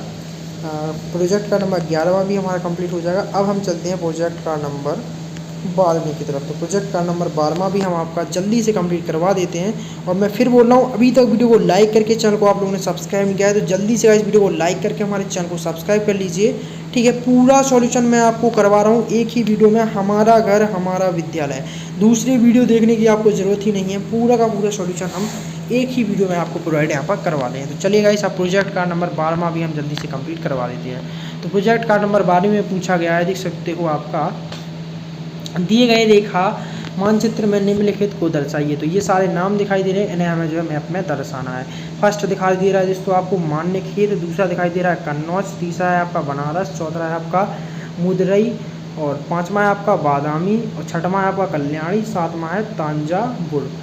और इसमें अब वो वाले में दर्शाना है यहाँ पर तो राष्ट्रकूट राज, और दूसरा आपका चोल राज, और चेर राज, और चंदेला राज। ये सारे नाम जो है हमें इसमें अपना दर्शाना है। तो चलिए गाइस, हम यहाँ पर दर्शाते हैं। तो सबसे पहले तो आपका जो कन्नौज यहाँ पर पूछा गया है, पहले पूछा गया मान्यखेत। तो मान्य खेत आपका ये रहा यहाँ पर, तो यहाँ पर आप देख लीजिए।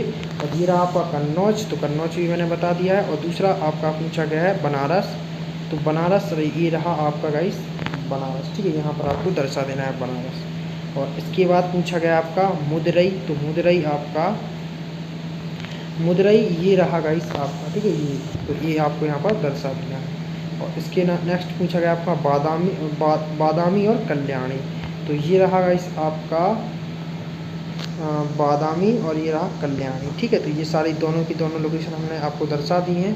और नेक्स्ट है आपका तांजावुर, तो ये रहा आपका तांजावुर, ठीक है, कहाँ रहा आपका, ये रहा तांजावुर, तो ये भी हमने आपका कंप्लीट करवा दिया है। नेक्स्ट पूछा गया है आपका राष्ट्रकूट राज्य और चोल राज्य, तो ये रहा आपका गाइस राष्ट्रकूट राज्य और ये रहा आपका चोल राज्य, तो ये भी हमने कंप्लीट करवा दिया। इसके बाद है आपका चेर राज्य और चंदेला राज्य, तो ये रहा गाइस आपका चेर राज्य और ये रहा आपका चंदेला राज्य। तो ये सारी लोकेशन हमने आपकी मैप में यहाँ पर दर्शा दी हैं और कंप्लीट भी करवा दी हैं। तो ये जो हमारा कार्यपत्रक यानी प्रोजेक्ट का नंबर 12 है, ये भी जो है कंप्लीट आपका हो जाएगा। अब चलते हैं हम प्रोजेक्ट का नंबर 13वीं की तरफ। तो प्रोजेक्ट का नंबर 13वां भी हम जल्दी से कंप्लीट करवा देते हैं। प्रोजेक्ट का नंबर 13 में पूछा है तो मेला नाम सुनते ही आपके मन में कौन कौन सी चीज़ें आती हैं, उनकी सूची बनाइए। तो इसका करेक्ट आंसर आपको लिखना है, मेला नाम सुनते ही मिठाई, खेल, सामान, खिलौने, झूला, कपड़े, पोस्टर इत्यादि चीज़ें मन में आती हैं। ये इसका जो है करेक्ट आंसर हो जाएगा। इसके बाद हमारा दूसरा क्वेश्चन पूछा है तो आपके गांव, शहर अथवा आसपास में कौन सा मेला लगता है उसके बारे में लिखिए। तो इसका उत्तर करेक्ट आंसर हो जाएगा, हमारे गांव शहर के आसपास बड़ा महादेव, माठार देवी, पंचमढ़ी आदि मेले लगते हैं। ये मेले प्रत्येक वर्ष लगते हैं। हम अपने परिवार के सदस्यों के साथ प्रत्येक वर्ष मेला जाते हैं। तो ये रहा आपका दूसरे का एकदम करेक्ट आंसर। अब चलते हैं क्वेश्चन नंबर 30 की तरफ। क्वेश्चन नंबर 30 में पूछा गया तो आपके गांव, शहर अथवा आसपास में मेला किस अवसर पर लगाया जाता है, अपने माता पिता या किसी अन्य से पता कर कीजिए और लिखिए। तो इसका आप लोग एकदम करेक्ट आंसर यहाँ पर लिख लीजिए, हमारे गांव शहर के आसपास में मेला महाशिवरात्रि, होली, नागपंचमी एवं दिवाली आदि त्योहारों के अवसरों पर लगाया जाता है। तो ये इसका एकदम करेक्ट आंसर हो जाएगा। इसका नेक्स्ट हमारा चौथा क्वेश्चन पूछा है तो आप मेला देखने किसके साथ जाते हैं। तो इसका करेक्ट आंसर हो जाएगा, हम मेला देखने अपने माता पिता, भाई बहन या अपने दोस्तों के साथ जाते हैं। तो ये आपका इसका करेक्ट आंसर हो जाएगा। इसके बाद नेक्स्ट क्वेश्चन आपको पूछा है तो पाँचवा वाला, मेला देखने जाते समय कौन कौन सी सावधानी रखनी चाहिए। तो इसका भी आप लोग एकदम करेक्ट आंसर देख लीजिए। मेला जाते समय निम्नलिखित सावधानी रखनी चाहिए। तो सबसे पहली सावधानी में आपको लिखना है, मेला जाते समय हमें अपने साइड से जाना चाहिए। दूसरा में आपको लिखना है, मेले में हमें अपने माता पिता के साथ घूमना चाहिए। और तीसरे पॉइंट में लिखना है, मेले में अधिक भीड़ भाड़ वाले स्थान पर नहीं जाना चाहिए। और चौथा पॉइंट में लिख देना है आपको यहाँ पर, चौथा पॉइंट डाल के कि मेले में जाते समय पानी की बोतल भी हमें लेके जाना चाहिए। तो ये सारी चीज़ें हमें सावधानी जो है मेले में जाते समय रखनी चाहिए। तो ये भी जो है हमारा कंप्लीट हो जाएगा। अब चलते हैं हम प्रोजेक्ट का नंबर 14वीं की तरफ। तो प्रोजेक्ट का नंबर 14वां भी जल्दी से हम कंप्लीट करवा देते हैं। और मैं फिर बोल रहा हूँ, अभी तक वीडियो को लाइक करके आप लोगों ने हमारे चैनल को सब्सक्राइब नहीं किया है तो जल्दी से वीडियो को लाइक करके चैनल को सब्सक्राइब कर लीजिए। पूरी बुक का सोल्यूशन हम एक ही वीडियो में आपको प्रोवाइड यहाँ पर करवा रहे हैं। तो यहाँ पर प्रोजेक्ट का नंबर 14 में पूछा है तो make a list of 20 things found in and around our house. अपने घर के आसपास पाई जाने वाली 20 वस्तुओं की सूची बनाकर लिखिए। तो सबसे पहले नंबर में लिख देना है आपको चेयर, दूसरे में लिखना है टेबल, तीसरे में लिखना है फैन, चौथे में लिखना है कॉम्ब, और पाँचवें में लिखना है पेन, और चौथे में लिखना है आयरन, ठीक है, छठवें में लिखना है आयरन, और सातवें में लिखना है कप, आठवें में लिखना है की, नौवें में लिखना है मैट, 10वें में लिखना है आपको प्लेट, ठीक है। और इसके बाद नेक्स्ट आपको लिखना है 11वें में काऊ, और 12वें में लिखना है ब्रेड, और इसके बाद आपको 13वें में लिखना है डॉग, 14वें में लिखना है हॉर्स, 15वें में कार, 16वें में आपको लिखना है लीफ के बाद नेक्स्ट में आपको लिखना है यहाँ पर नेक्स्ट, और पॉट, और इसको स्पून, और कैंडल। तो ये सारी 20 चीज़ें हमें लिखना था, तो हमने सारी चीज़ें जो है लिखवा दी हैं, ठीक है, जो हमारे घर के आसपास पाई जाती हैं, ठीक है। तो ये भी हमारे कंप्लीट हो चुके हैं। अब चलते हैं क्वेश्चन नंबर दूसरे की तरफ। क्वेश्चन नंबर दूसरे में पूछा है तो carefully the above listed word under the following categories. ऊपर सूची में लिखे शब्दों को निम्न श्रेणी में अलग अलग लिखें। जैसे कि inside the house, outside the house, यानी कि जो इनसाइड द हाउस में वो रहती हैं वो हमें लिखना है यहाँ, जो आउटसाइड द हाउस, जो आउटसाइड में रहती हैं हाउस के, वो लिखनी है हमें यहाँ। चलिए गाइस, यहाँ पर हम इसको भी एकदम करेक्ट आंसर के साथ यहाँ पर लिखवा देते हैं। तो सबसे इनसाइड द हाउस में क्या क्या रहती हैं, डोर और विंडो हमारी इनसाइड द हाउस में ही रहती हैं, तो यहाँ पर आपको डोर और विंडो लिख देना है। इसका लिखना है रूम, टेबल, कॉम, और यहाँ पर लिखना है चेयर, तो चेयर, फैन, बुक, कंप्यूटर, और ये सारी चीज़ें आपको लिख देना है। और आउटसाइड द हाउस में आपको लिखना है आपको यहाँ पर car, bus, bell, tree, river, temple, cow, dog, ये सारी चीज़ें लिख देनी है। और ये एक दो लाइन रह गई हैं, इनको आपको छोड़ देना है। तो ये सारी चीज़ें हमारी आउटसाइड द हाउस में रहती हैं, ठीक है, और ये इनसाइड द हाउस के अंदर रहती हैं, और ये जो है आउटसाइड द हाउस में रहती है ये सारी चीज़ें। तो ये भी हमने जो है आपकी कंप्लीट यहाँ पर करवा दी है। अब चलते हैं क्वेश्चन नंबर 30 की तरफ। क्वेश्चन नंबर 30 में पूछा गया आपका go through the table carefully then write complete sentence. नीचे दी गई जानकारी को ध्यान से पढ़ें और पूरे वाक्यों को लिखें। जैसे कि अब हमें इसको कैसे कंप्लीट करना है, जैसे कि यहाँ पर आपका यहाँ पर एक पॉइंट दिया गया है, आपको यहाँ पर दिख रहा होगा, यहाँ पर एक गोल पॉइंट दिया गया है। तो यहाँ पर ये कहाँ पर लगा हुआ है, ये लगा हुआ है मिस्टर नागमा, ठीक है, नागमा, यहाँ पर मिस्टर नागमा के यहाँ पर पॉइंट ये लगा हुआ है। और ये मिस्टर नागमा क्या है, टीचर स्टूडेंट यहाँ पर है। तो इसका हमें वाक्य कैसे लिखना है दोस्तों, mister Nagma teacher student, she is a teacher. First point example में दिया गया है, इसी प्रकार से लिखना है। इसी प्रकार से दोस्तों दूसरा हमारा पॉइंट कहाँ पर लगा हुआ है दोस्तों, दूसरा पॉइंट लगा हुआ है वर्क इन फील्ड्स, और ये कहाँ पर लगा हुआ है, मिस्टर कनाशिया के यहाँ पर लगा हुआ है। तो यहाँ पर हमें लिखना है दूसरे पॉइंट में यहाँ पर दोस्तों मिस्टर कनाशिया work in field, he is a farmer, ठीक है, ये कहाँ पर है, वर्क इन फील्ड्स, यहाँ पर आप लोग देख लीजिए। तो इसी प्रकार से ये सारे हमें वाक्य यहाँ पर करने हैं। तो आप लोग इसको सारणी को अच्छी तरीके से देख लीजिएगा, बाद में हम आपको डायरेक्ट यहाँ पर आंसर बताना स्टार्ट करते हैं। तो तीसरा क्वेश्चन पूछा है तो mister Ashok sing a song, he is a singer, ठीक है। तो यहाँ पर तो तीसरा वाला जो पॉइंट है हमारा सिंग सॉन्ग, तो ये फर्स्ट पर ही लगा है और इसका नाम है मिस्टर अशोक। तो इसी के बारे में हमें इस प्रकार से बनाना है, देख सकते हो वाक्य, mister Ashok sing a song, he is a singer. तो ये भी हमारा कंप्लीट हो जाएगा। इसका चौथा क्वेश्चन पूछा है mister Alka treat sick people, she is a doctor. इस प्रकार से चौथा हमारा पॉइंट बन जाएगा। इसका पांचवा पॉइंट है आपका mister Malviya signals the train, he is a loco pilot. इस प्रकार से बन जाएगा हमारा पांचवा वाक्य। इसका छठवां आपको वाक्य बनाना है mister Kalpana look after patient, she is a nurse, ठीक है। मैं इस सारणी को ही देख के इसको बना रहा हूँ, फिर आप लोग यहाँ पर सोचो कि मैं अपने मन से लिख रहा हूँ, बिल्कुल भी नहीं लिख रहा हूँ, मैं इसी सारणी के द्वारा ही लिख रहा हूँ, जो इसमें हाईलाइटेड पॉइंट यहाँ पर दिए गए हैं। इसके बाद हमारा सातवां क्वेश्चन पूछे तो mister Ramesh bearing letter, he is a postman. इसके बाद आठवें पॉइंट में लिखना है आपको मिस्टर कालिडा draw picture, she is a artist. इसके बाद नौवीं में लिखना है mister Pawan make ports, he is a porter. इसके बाद 10वीं में लिखना है आपको mister Sharma acts in film, he is a actor. तो इसी प्रकार से ये 10 के 10 हमारे हो जाएंगे। और जो पॉइंट यहाँ पर आप लोग इनको नोटिस कीजिए, यहाँ पर दोस्तों जो पॉइंट जहाँ पर लगे हुए हैं उन्हीं के नाम हमें यहाँ पर लिखना है। यहाँ पर आप लोग देख सकते हो जहाँ पर जो पॉइंट यहाँ पर लगे हुए हैं। तो ये भी जो हमारा कंप्लीट यहाँ पर हो जाएगा। अब चलते हैं प्रोजेक्ट का नंबर 15 की तरफ। 15 में हम जल्दी से देखते हैं और इसको भी जो है कंप्लीट यहाँ पर करते हैं। तो प्रोजेक्ट का नंबर 15 में आपका पूछा गया दोस्तों आपके घर में उपयोग होने वाली वस्तुओं की गणना करके संख्या में संस्कृत शब्दों में लिखिए। जैसे कि यहाँ पर दोस्तों वस्तुएं, संख्या और संस्कृत शब्द। तो यहाँ पर जो आपके घर में वस्तुएं हैं, जैसे कि पंखा है, वो कितनी है, इसकी 3 है, तो यहाँ पर त्रिणी यहाँ पर आपको लिख देना है। यहाँ पर 3 यहाँ पर संख्या में लिखना है और यहाँ पर संस्कृत शब्द में भी लिखना है। अब जैसे कि यहाँ पर पूछा जा रहा है गिलास, तो गिलास मेरे घर में 5 हैं और यहाँ पर आपको पंचमहा यहाँ पर संस्कृत में भी लिख देना है, ठीक है। इसके बाद मोबाइल पूछा जा रहा है, तो मोबाइल कितने हैं, तो मोबाइल मेरे घर में 2 हैं, तो मैंने यहाँ पर 2 लिख दिया है और यहाँ पर 2 आपको यहाँ पर लिख देना है। और टीवी मेरे घर में 1 ही है, तो मैंने 1 लिख दिया और यहाँ पर एकम आपको लिख देना है। कुर्सी मेरे घर में 6 है, तो मैंने यहाँ पर 6 लिख दिया और यहाँ पर आपको यहाँ पर तो फर्स्ट यहाँ पर लिख देना है, ठीक है। सॉरी षष्ठ, यहाँ पर 6 है तो षष्ठ आपको लिख देना है।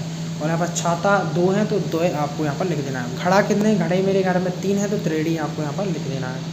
और किताबें मेरे घर में 10 हैं तो यहाँ पर 10 लिख देना है। और साइकिल मेरे घर में 2 हैं तो 2 लिख देना है। गेंद मेरे घर में 3 है तो यहाँ पर 3 लिख देना है। कमरे मेरे घर में 8 हैं तो यहाँ पर आपको 8 यहाँ पर लिख देना है। तो ये भी जो हमारा कंप्लीट हो जाएगा। ठीक है, फर्स्ट क्वेश्चन यहाँ पर जो पूछा गया था। इसके बाद चलते हैं क्वेश्चन नंबर दूसरे की तरफ, तो इसको भी हम जल्दी से कंप्लीट यहाँ पर करवाते हैं। ठीक है, तो अब हम जल्दी से आपका क्वेश्चन नंबर 2 भी यहाँ पर कंप्लीट यहाँ पर करवा देते हैं। आप लोग वीडियो में बने रहिए, टेंशन मत लीजिए, पूरी बुक का सॉल्यूशन करा के जाऊँगा मैं। ठीक है, एक ही वीडियो में, तो इतनी मेहनत करिएगा। इस एक लाइक तो बनता है, प्लीज़ एक लाइक ज़रूर कर देना, आपके लिए मैं इतनी मेहनत कर रहा हूँ। तो यहाँ पर क्वेश्चन नंबर दूसरा पूछा है, तो निर्देश अनुसार संख्याओं को अंकों संस्कृत शब्दों में लिखिए। तो हम संस्कृत शब्दों में लिखना है, जैसे कि यहाँ पर इस तो 5 दिया गया तो यहाँ पर 5 यहाँ पर लिखा हुआ है। तो यहाँ पर 2 दिया गया तो आपको यहाँ पर 2 लिख देना है। और 3 दिया गया तो 3 लिख देना है। और यहाँ पर इस तो चत्वावरी दिया गया तो यहाँ पर आपको 4 लिख देना है। यहाँ पर 7 दिया गया तो 7 लिख देना है। यहाँ पर 8 दिया गया तो यहाँ पर आपको 8 यहाँ पर लिख देना है। यहाँ पर 1 दिया गया तो आपको यहाँ पर एकम लिख देना है। यहाँ पर 6 दिए हैं तो यहाँ पर 5 लिख देना है आपको। यहाँ पर 9 दिया गया तो आपको 9 लिख देना है। और 10 यहाँ पर दिए गए तो यहाँ पर 10 आपको लिख देना है। तो ये भी हमारा क्वेश्चन नंबर दूसरा भी कंप्लीट यहाँ पर हो जाएगा। अब हमारा पूछा इस तो क्वेश्चन नंबर तीसरा, अपनी पाठ्य पुस्तक से कोई 3 संस्कृत श्लोक लिखिए। तो आपको अपनी पाठ्य पुस्तक से 3 संस्कृत में श्लोक यहाँ पर लिख देना है, फर्स्ट, सेकंड और थर्ड। तो मैंने आपको यहाँ पर 3 श्लोक लिखवा दिए हैं। अगर आपको ये लिखना है तो ये भी लिख सकते हो, या फिर अपनी बुक से भी आप लोग अपनी संस्कृत की बुक से यहाँ पर 3 श्लोक यहाँ पर लिख सकते हो। अगर आप लोग, ठीक है, आपके पास बुक है तो लिख लेना, अदरवाइज़ आप लोगों को मैंने यहाँ पर लिखवा दिए हैं तो ये भी आप लोग लिख सकते हो। अब चलते हैं हम यहाँ पर प्रोजेक्ट का नंबर 16 की तरफ। तो प्रोजेक्ट का नंबर 16 भी आप लोग यहाँ पर देख लीजिए, और इसको भी हम जल्दी से यहाँ पर सॉल्व यहाँ पर करवाते हैं। तो चलिए गाइस, अब हम आपका प्रोजेक्ट का नंबर 16 भी जल्दी से यहाँ पर कंप्लीट यहाँ पर करवा देते हैं। तो प्रोजेक्ट का नंबर 16 में पूछा इस तो परिवार के सदस्यों से बातचीत करते हुए पता कीजिए कि वे तालिका में दिए हुए काम को करते हुए गणित की किस समझ या अवधारणा का उपयोग करते हैं। तो यहाँ पर तो फर्स्ट हमारा पूछा है, खाना बनाते समय गणित की किस गणित की किस समझ की अवधारणा का उपयोग करते हैं। तो इसका आपका करेक्ट आंसर हो जाएगा, खाना बनाते समय समय मापन की समझ का उपयोग करते हैं। इसका एकदम करेक्ट आंसर हो जाएगा। इसका दूसरा क्वेश्चन पूछा है, तो झाड़ू पोंछा लगाते समय। तो इसका करेक्ट आंसर हो जाएगा, झाड़ू पोंछा लगाते समय ज्यामितीय अवधारणा का उपयोग करते हैं। इसके बाद तीसरा आपका क्वेश्चन पूछा है, तो बर्तन साफ करते समय। तो इसका करेक्ट उत्तर हो जाएगा, बर्तन साफ करते समय ज्यामितीय अवधारणा का उपयोग करते हैं। इसके बाद चौथा क्वेश्चन पूछा है, तो लौकी छीलते समय। तो इसका आपका करेक्ट आंसर हो जाएगा, लौकी छीलते समय रेखीय अवधारणा का उपयोग करते हैं। इसके बाद पांचवा आपका क्वेश्चन पूछा है, तो चाय बनाते समय। तो इसका करेक्ट आंसर हो जाएगा, चाय बनाते समय मापन की समझ का उपयोग करते हैं। और छठवां पूछा है, बड़े बर्तन में अनाज भरते समय। तो इसका करेक्ट आंसर हो जाएगा, बड़े बर्तन में अनाज भरते समय मापन की समझ का उपयोग करते हैं। और इसके बाद सातवां क्वेश्चन पूछा है, तो कपड़े धोने के बाद सूखने डालते समय। तो इसका करेक्ट आंसर होगा, कपड़े धोने के बाद सूखने डालते समय समय की अवधारणा का उपयोग करते हैं। इसके बाद आठवां क्वेश्चन पूछा है, तो नोटों को गिनते समय। तो इसका करेक्ट आंसर है, नोटों को गिनते समय जोड़ने व घटाने की समझ का उपयोग करते हैं। तो 1 मिनट गाइस, ठीक है 1 मिनट। तो ये जो हमारा करेक्ट आंसर हो चुका है, नोटों को गिनते समय जोड़ने व घटाने की समझ का उपयोग करते हैं। इसके बाद 9वां क्वेश्चन पूछा है, तो योग व्यायाम करते समय तो शारीरिक मुद्रा। तो इसका करेक्ट आंसर हो जाएगा, योग व्यायाम करते समय ज्यामिति आकृति की समझ का उपयोग करते हैं। ठीक है, आपको लिख देना है। इसके बाद 10वां है, तोरण माला बनाते समय। तो इसका करेक्ट आंसर हो जाएगा, तोरण माला बनाते समय रेखीय वृत्तीय व दूरी की समझ का उपयोग करते हैं। तो ये जो हमारा ये भी कंप्लीट हो जाएगा आपका प्रोजेक्ट का नंबर 16वां। अब चलते हैं प्रोजेक्ट का नंबर 17 की तरफ। प्रोजेक्ट का नंबर 17 में पूछा गया है, आपके आसपास पाए जाने वाले पेड़ पौधों की तालिका अनुसार सूची बनाकर उनका विवरण लिखें एवं चित्र बनाइए, चिपकाइए। तो सबसे पहला हमारा पूछा है, तो पेड़ पौधों का नाम, शाख, झाड़ी, वृक्ष, जड़ का प्रकार, पत्ती, सिरा, विन्यास और चित्र। तो जैसे कि आपको यहाँ पर लिखना है पौधे का नाम। तो पौधे के नाम फर्स्ट में लिखना है आपको मक्का। मक्का में क्या होती है, शाख। तो आपको शाख यहाँ पर लिख देना है, तो शाख, झाड़ी या वृक्ष। तो इसका होता है शाख, तो आपको शाख लिख देना है। और जड़ का प्रकार होता है रेशेदार। तो आपको रेशेदार में लिख देना है। और यहाँ पर लिखना है सीरा, विन्यास। तो यहाँ पर आपको मक्का का यहाँ पर चित्र भी चिपका देना है। इसके बाद दूसरे में आपको लिखना है गुलाब। गुलाब में क्या होती है, झाड़ी होती है। तो आपको झाड़ी इसमें लिख देना है। उसका जल का प्रकार होता है मूसला और इसका होते है जालिका। इसमें आपको यहाँ पर गुलाब का यहाँ पर चित्र भी यहाँ पर चिपका देना है, यहाँ पर ध्यान से देख लीजिए। इसका नेक्स्ट है आपका तीसरा, तो इसमें लिखना है नीम और इसकी होती है वृक्ष, ठीक है। इस नीम का क्या होता है वृक्ष, और इसका जो यहाँ पर जड़ का प्रकार होता है वो होता है मूसला और यहाँ पर लिखना है जालिका और यहाँ पर नीम का आपको पेड़ भी यहाँ पर बना देना है। नेक्स्ट है आपका चौथा, इसमें लिखना है पालक और इसका यहाँ पर लिखना है साग, यहाँ पर लिखना है रेशेदार, यहाँ पर होगा समांतर, यहाँ पर पालक का चित्र भी आपको बना देना है। इसी प्रकार से यहाँ पर आपको यहाँ पर पाँचवें में लिखना है, यहाँ पर दोस्तों पाँचवें में लिखना है आम। आम का होता है वृक्ष और जड़ का प्रकार होता है क्या मूसला, और यहाँ पर लिखना है आपको जालिका और यहाँ पर लिखना है यहाँ पर होता है सॉरी एक मिनट, हाँ आम ही तो लिखना है, इनका होता है जालिका और यहाँ पर आम का आपको चित्र भी यहाँ पर बना देना है। इसका नेक्स्ट है आपका छठवां में लिखना है मटर और यहाँ पर इसका जो जड़ का प्रकार होता है, एक सेकंड, जड़ का प्रकार नहीं, ये किस प्रकार का पेड़ होता है, तो ये होता है साग, यहाँ पर लिखना है साग, यहाँ पर लिखना है रेशेदार, यहाँ पर समांतर, यहाँ पर मटर का यहाँ पर चित्र भी आपको चिपका देना है। नेक्स्ट है आपका पीपल, तो पीपल लिख देना है, यहाँ लिखना है वृक्ष, यहाँ लिखना है मूसला, यहाँ लिखना है जालिका, यहाँ पर पीपल का वृक्ष भी आपको बना देना है यानी चिपका देना है। आठवें में लिखना है बैगन, बैगन का होता है साग और ये जड़ का प्रकार होता है रेशेदार और ये होती है समांतर, तो यहाँ पर बैगन का आपको चिपका देना है चित्र। नेक्स्ट है आपका नौवीं में लिखना है आपको बेर और इसका होता है झाड़ीदार, इसकी जो है होती है झाड़ीदार ही वृक्ष होता है इसका, और यहाँ पर होता है मूसला, इसकी जड़ का प्रकार होता है मूसला, यहाँ लिखना है जालिका, यहाँ पर बेर का भी चित्र आपको चिपका देना है। 10वें में लिखना है बरगद, वृक्ष, मूसला, जालिका और यहाँ पर बरगद का भी चित्र आपको बना देना है।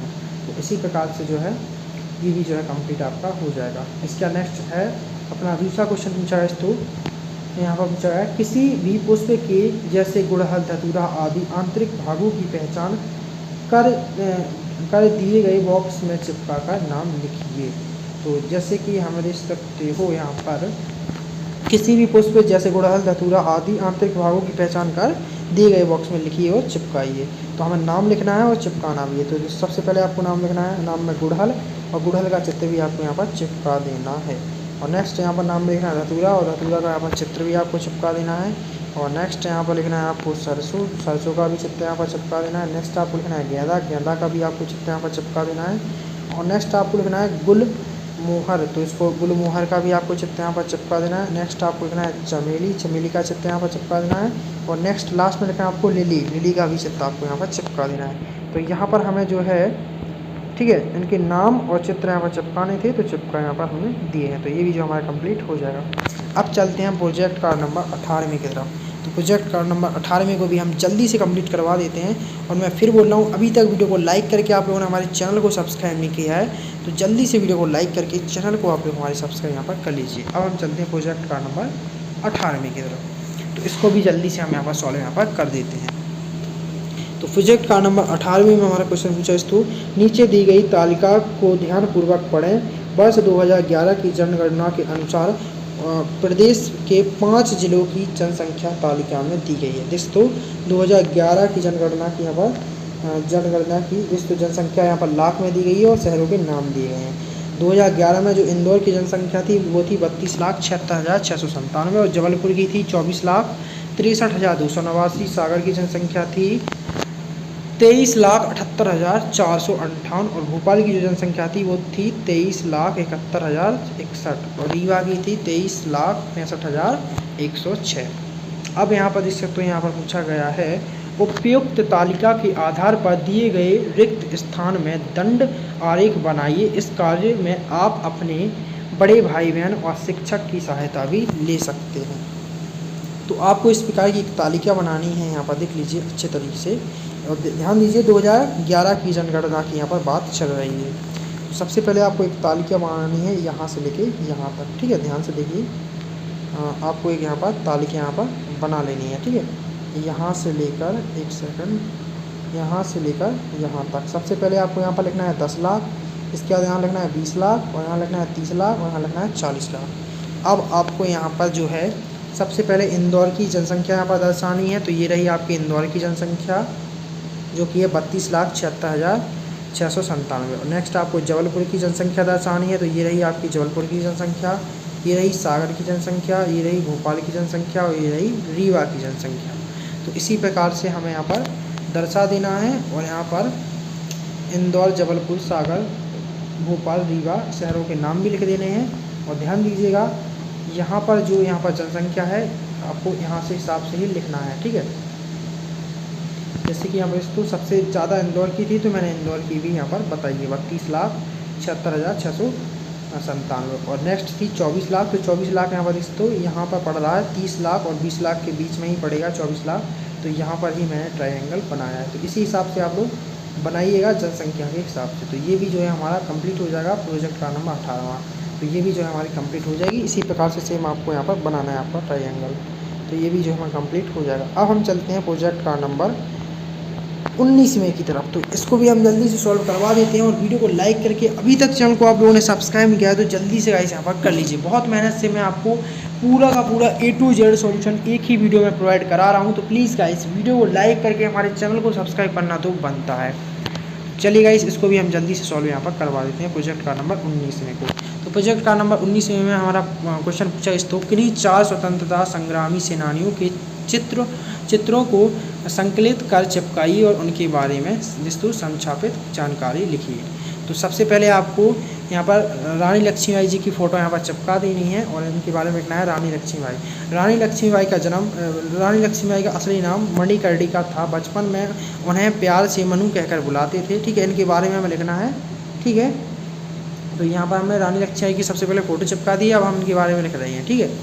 बुलाते थे। उनका जन्म 19 नवंबर 1828 मारडी परिवार में हुआ था। वह देशभक्ति, बहादुरी, सम्मान का प्रतीक महाराणा शासित झांसी राज्य की रानी 1857 की राज्य क्रांति की द्वितीय शहीद वीरांगना थी। उन्होंने सिर्फ 1857 की राज्य क्रांति की द्वितीय शहीद वीरांगना थी। उन्होंने सिर्फ 29 वर्ष की उम्र में अंग्रेज साम्राज्य की सेना से युद्ध किया और रणभूमि में वीरगति को प्राप्त हुई, ठीक है। इनके बारे में लिखना था रानी लक्ष्मीबाई के बारे में। और इनकी फ़ोटो भी चिपकानी थी तो हमने इनकी फ़ोटो भी चिपका दी और इनके बारे में मैं भी यहाँ पर लिख दिया है। अब हमें यहाँ पर फ़ोटो चिपकानी है महात्मा गांधी जी की। तो यहाँ पर महात्मा गांधी जी के बारे में भी हमें लिखना है। तो चलिए गाइस इनके बारे में भी हम जल्दी से यहाँ पर लिखवा देते हैं। तो यहाँ पर लिखना है आपको गांधी जी का पूरा नाम मोहनदास करमचंद गांधी था। उनका जन्म 2 अक्टूबर 1869 में कठियावाड़ जिले के पोरबंदर नामक स्थान पर हुआ। गांधी जी के हृदय में देश प्रेम और देश सेवा की भावना कूट कर भरी हुई थी। उन्होंने स्वयं को देश सेवा तथा देश को स्वतंत्र करने के लिए संपादित कर दिया। 30 जनवरी 1948 को वे परलोक सिधर हो गए, ठीक है। तो ये जो हमने गांधी जी के बारे में भी लिखवा दिया है। अब हमें फ़ोटो चिपकानी है यहाँ पर चंद्रशेखर आज़ाद जी की, ठीक है। तो अब हमें चंद्रशेखर आज़ाद जी की हमने फ़ोटो यहाँ पर चिपका दी है और इनके बारे में हम यहाँ पर लिखना स्टार्ट करते हैं। तो यहाँ पर आपको लिखना है चंद्रशेखर आज़ाद का जन्म भाबरा गाँव में एक ब्राह्मण परिवार में 23 जुलाई सन 1906 को हुआ था। उनके पिता का नाम पंडित सीताराम तिवारी था। उनकी माँ का नाम जगरानी देवी था। आज़ाद कम उम्र में ही भारतीय राष्ट्र आंदोलन में शामिल हो गए थे। 15 साल की उम्र में जब असहयोग आंदोलन में बनारस में भाग लेते समय पुलिस ने उन्हें पकड़ लिया तो उन्होंने अपना नाम आज़ाद बताया, पता जेल बताया। उनकी मृत्यु 27 फरवरी 1931 को हो गई, ठीक है। तो यहाँ पर हमने चंद्रशेखर आज़ाद जी के बारे में भी लिखवा दिया है। अब हमें लिखना है भगत सिंह जी के बारे में। तो अब यहाँ पर भगत सिंह जी की हमने फ़ोटो भी चिपका दी है। अब इनके बारे में जल्दी से हम लिखाना स्टार्ट करते हैं। तो इनके बारे में आपको लिखना है भगत सिंह का जन्म 27 सितंबर 1907 को लायपुर ज़िले के बांगा में हुआ था। भगत सिंह के एक महान स्वतंत्रता सेनानी एवं सिंह भारत के एक महान स्वतंत्रता सेनानी एवं क्रांतिकारी थे। भगत सिंह भारत में विशिष्ट शासन के मुखर आलोचक थे और विशिष्ट अधिकारियों पर 2 हाई प्रोफाइल हमलों में शामिल थे, एक स्थानीय पुलिस प्रमुख पर और दूसरा दिल्ली में केंद्रीय विधानसभा पर। उन्हें 1931 में 23 साल की उम्र में उनके अपराधों के लिए फांसी दे दी गई। ठीक है, तो यहाँ पर हमने भगत सिंह जी के बारे में भी यहाँ पर लिख दिया है। अब हम चलते हैं प्रोजेक्ट का नंबर 20 में की तरफ। तो प्रोजेक्ट का नंबर 20 में वो कैसे सॉल्व करना है वो मैं आपको यहाँ पर बता देता हूँ। दोस्तों, अपने स्वयं अध्ययन की साप्ताहिक योजना बनाकर दी गई टेबल में भरे। तो इसको कैसे सॉल्व करना है वो मैं आपको यहाँ पर बता देता हूँ। सबसे पहले यहाँ पर देख लीजिए, आपको यहाँ पर एक सारणी दी गई होगी। यहाँ पर तो math, science, social science, English, Hindi, Sanskrit. तो आप जो है मंडे को क्या पढ़ोगे, ट्यूसडे को क्या पढ़ोगे, वेडनेसडे को क्या पढ़ोगे, थर्सडे को क्या पढ़ोगे, फ्राइडे को क्या पढ़ोगे और सैटरडे को क्या पढ़ोगे, ये सारी चीज़ें हमें यहाँ पर लिखना है। तो यहाँ पर मैंने सबसे पहले अच्छे तरीके से लिखवा दिया। तो जैसे कि मंडे को मैं पढ़ूंगा लेसन 1 एक्सरसाइज 1.1, और इसके बाद साइंस में पढ़ूंगा मैं लेसन 1 शॉर्ट क्वेश्चन आंसर, और सोशल साइंस में पढ़ूंगा lesson 1 short question answer. English में पढ़ूंगा यहाँ पे इसको, इंग्लिश में तो एग्जांपल में दिया ही है लेटर राइटिंग, और हिंदी में पढ़ूंगा मैं लेटर राइटिंग, और संस्कृत में भी लेटर राइटिंग पढ़ूंगा। तो ये ऐसे इसी प्रकार से आपको संडे मंडे ट्यूसडे में क्या पढ़ोगे, ये सारी चीज़ें मैंने लिखवा दी हैं। तो इसी प्रकार से आपको लिख देना है। वेडनेसडे में क्या पढ़ोगे, ये सारा का सारा टाइम टेबल मैंने आपको बनवा दिया है। तो इसी को जो है आपको अपनी बुक में यहाँ पर भर देना है इसी प्रकार से। ठीक है, तो ये भी जो हमारा कंप्लीट यहाँ पर हो जाएगा। इसके बाद इसमें हमारा दूसरा क्वेश्चन पूछा गया है, right our daily routine in 10 sentence. तो हमें अपनी डेली रूटीन के बारे में लिखना है 10 सेंटेंस। तो अपनी दिनचर्या के बारे में 10 वाक्य लिए, तो हमें 10 वाक्य लिखना है। तो यहाँ पर हम लिखना स्टार्ट करते हैं। सबसे पहला वाक्य तो यहाँ पर लिखा हुआ है तो I get up 7 o'clock in the morning. ठीक है, I get up at 7 o'clock in the morning. दूसरा पॉइंट आपको बनाना है, I then brush my teeth in the morning. तीसरा पॉइंट आपको बनाना है, at 7 o'clock I take my school bus. और इसके बाद आपको चौथा बनाना है, I attend the morning assembly at school. इसके बाद पाँचवा पॉइंट आपको बनाना है, आई wash my hand and face. इसके बाद छठवां आपको बनाना है, I do my homework in morning. सातवां पॉइंट आपको बनाना है, I take my dinner and go to bed by 9 o'clock। इसके बाद आठवां आपको बनाना है, I reach the school in time. नौवां बनाना है, I return home by 7 PM। और 10 आपको पॉइंट बनाना है, I get up early in the morning. और आपको 11 पॉइंट बनाना है, I go to school at 10 o'clock। यहाँ पर तो देख सकते हो आप लोग 10 यहाँ पर 10 वाक्य बनाने थे, लेकिन यहाँ पर एक एग्जाम्पल का दिया था तो यहाँ से मैंने नंबर डालना स्टार्ट कर दिया था, लेकिन मुझे यहाँ से नहीं डालना चाहिए था। तो यहाँ पर मेरे 9 पॉइंट हो रहे थे तो मैंने 11 लिखवा दिए हैं आपके। तो ये जो है 10 ही पॉइंट आपके कहलाएंगे। ठीक है, क्योंकि एक तो यहाँ पर एग्जाम्पल में ही दिया हुआ था। तो यहाँ पर हमने 10 वाक्य आपके जो है लिखवा दिए हैं। तो ये भी जो है कंप्लीट हो चुका है। अब चलते हैं वहाँ पर प्रोजेक्ट का नंबर 21 की तरफ। तो प्रोजेक्ट का नंबर 21 को भी है जल्दी से हम यहाँ पर कंप्लीट यहाँ पर करवा देते हैं। तो चलिए गाइस, अब आप लोग प्रोजेक्ट का नंबर 21 को भी जल्दी से यहाँ पर सॉल्व करना स्टार्ट कर दीजिए। ठीक है, वीडियो काफ़ी ज़्यादा लंबा हो रहा है, इसलिए मैं जल्दी से आपका प्रोजेक्ट का नंबर 21 भी जल्दी से यहाँ पर सॉल्व करवा देता हूँ। और मैं फिर बोल रहा हूँ, अभी तक आप लोगों ने वीडियो को लाइक करके हमारे चैनल को सब्सक्राइब नहीं किया तो जल्दी से कर लीजिए। बहुत मेहनत से आपके लिए मैं वीडियो बना रहा हूँ। पूरा बुक का सॉल्यूशन मैं एक ही वीडियो में यहाँ पर सॉल्व यहाँ पर करवा रहा हूँ। तो यहाँ पर प्रोजेक्ट का नंबर 21 में पूछा गया, देख सकते हो यहाँ पर, अपनी पाठ्य पुस्तक में से वर्तमान काल, भूतकाल एवं भविष्य काल में 5 वाक्य चुनकर लिखिए। यहाँ पर तो वर्तमान काल को कहते हैं लट लकाकार, और यहाँ पर भूतकाल को कहते हैं दोस्तों लट लकार, और भविष्य काल को कहते हैं यहाँ पर लट लकार। ठीक है, तो यहाँ पर लट लकार। तो यहाँ पर इसको कैसे सॉल्व करना है, यहाँ पर इसको वर्तमान काल में हमें जो है 5 वाक्य लिखने हैं। तो फर्स्ट आपका हो जाएगा, राम पुस्तक पढ़ती। दूसरा हो जाएगा, राम मोहन पश्यति। और तीसरा पॉइंट हो जाएगा आपका, वृक्षात पत्र पतति। और चौथा आपका पॉइंट हो जाएगा, बालका किंदु केन कीर्ति। और पांचवा पॉइंट हो जाएगा, बने सिंह निवसती। ठीक है, तो ये जो है हमारे वर्तमान काल के 5 वाक्य हो जाएंगे। अब हमें लिखना है भूतकाल में 5 वाक्य। तो यहाँ पर हो जाएगा सबसे पहला, राम पुस्तकम राम पुस्तकम उपदत्त। इसके बाद दूसरा पॉइंट आपको हो जाएगा, सा जयपुरम अगछत। ठीक है, अगछत। तो इसके बाद हमारा नेक्स्ट है तीसरा, अहम जलम अपि बम। और नेक्स्ट है आपका चौथा पॉइंट आपको बनाना है, सीता पत्रम अखी दोस्तों अलिखित। ठीक है, अलिखित ये जो है हो जाएगा। इसके बाद पांचवा पॉइंट आपको बनाना है, वयम असल दोस्तों असलय ना अब दाम, ये जो है आपका हो जाएगा। तो ये 5 पॉइंट हमने भूतकाल के भी बना दिए, अब बनाना है हमें भविष्यकाल के। तो भविष्यकाल में आपको पहला पॉइंट बनाना है राम पाठ ऋतु स्मरी जयती, और इसका दूसरा पॉइंट आपको बनाना है बालक स्नान करिष्यति। इसका तीसरा पॉइंट आपको बनाना है तब ग्रह गस्यासी, ठीक है, दोस्तों गस्यासी नहीं गमीशयसी, ठीक है, गमीशयसी। इसके बाद नेक्स्ट है आपका चौथा पॉइंट आपको बनाना है अहम पुस्तक पठिष्यामि। इसका नेक्स्ट आपको पांचवा पॉइंट बनाना है गीता पत्य लिखिष्यति, ठीक है। तो ये जो है हमारा भविष्य काल के भी 5 पॉइंट यहाँ पर बन जाएगी। तो यहाँ पर प्रोजेक्ट कार्ड नंबर 21वां भी आपका कंप्लीट यहाँ पर हो जाएगा। अब हम प्रोजेक्ट कार्ड नंबर आपका 22वां भी जल्दी से यहाँ पर कंप्लीट करवा देते हैं। प्रोजेक्ट कार्ड नंबर 22 में पूछा तो संस्कृत में से कितने कारक होते हैं, उनके नाम एवं कारक चिन्ह को लिखिए। तो यहाँ पर कारक चिन्ह लिखना है, यहाँ पर विभक्ति लिखना है, वहाँ पर चिन्ह लिखना है। तो यहाँ पर आप लोग जल्दी से इसको लिखना स्टार्ट कर दीजिए।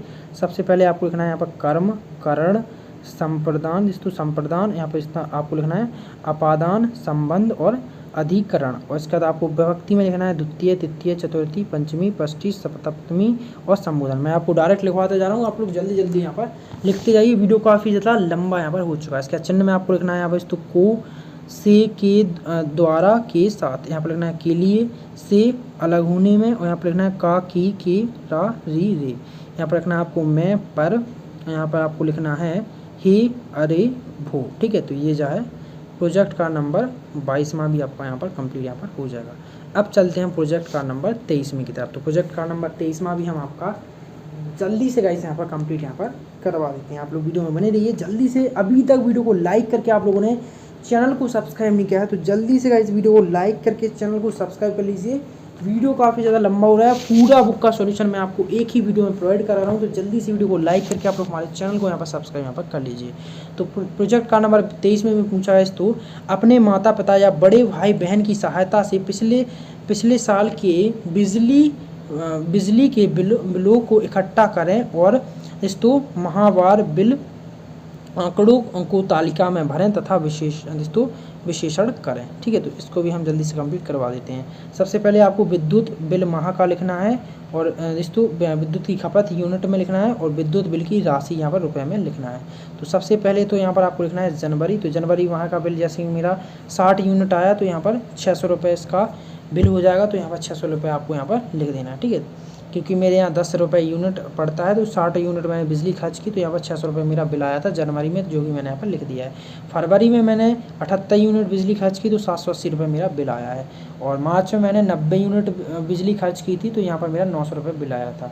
और अप्रैल में मैंने 95 यूनिट बिजली खर्च की तो मेरा 950 रुपये बिल आया। और यहाँ पर मई में मैंने बिजली खर्च की 110 तो यहाँ पर मेरा 1100 रुपये बिल आया।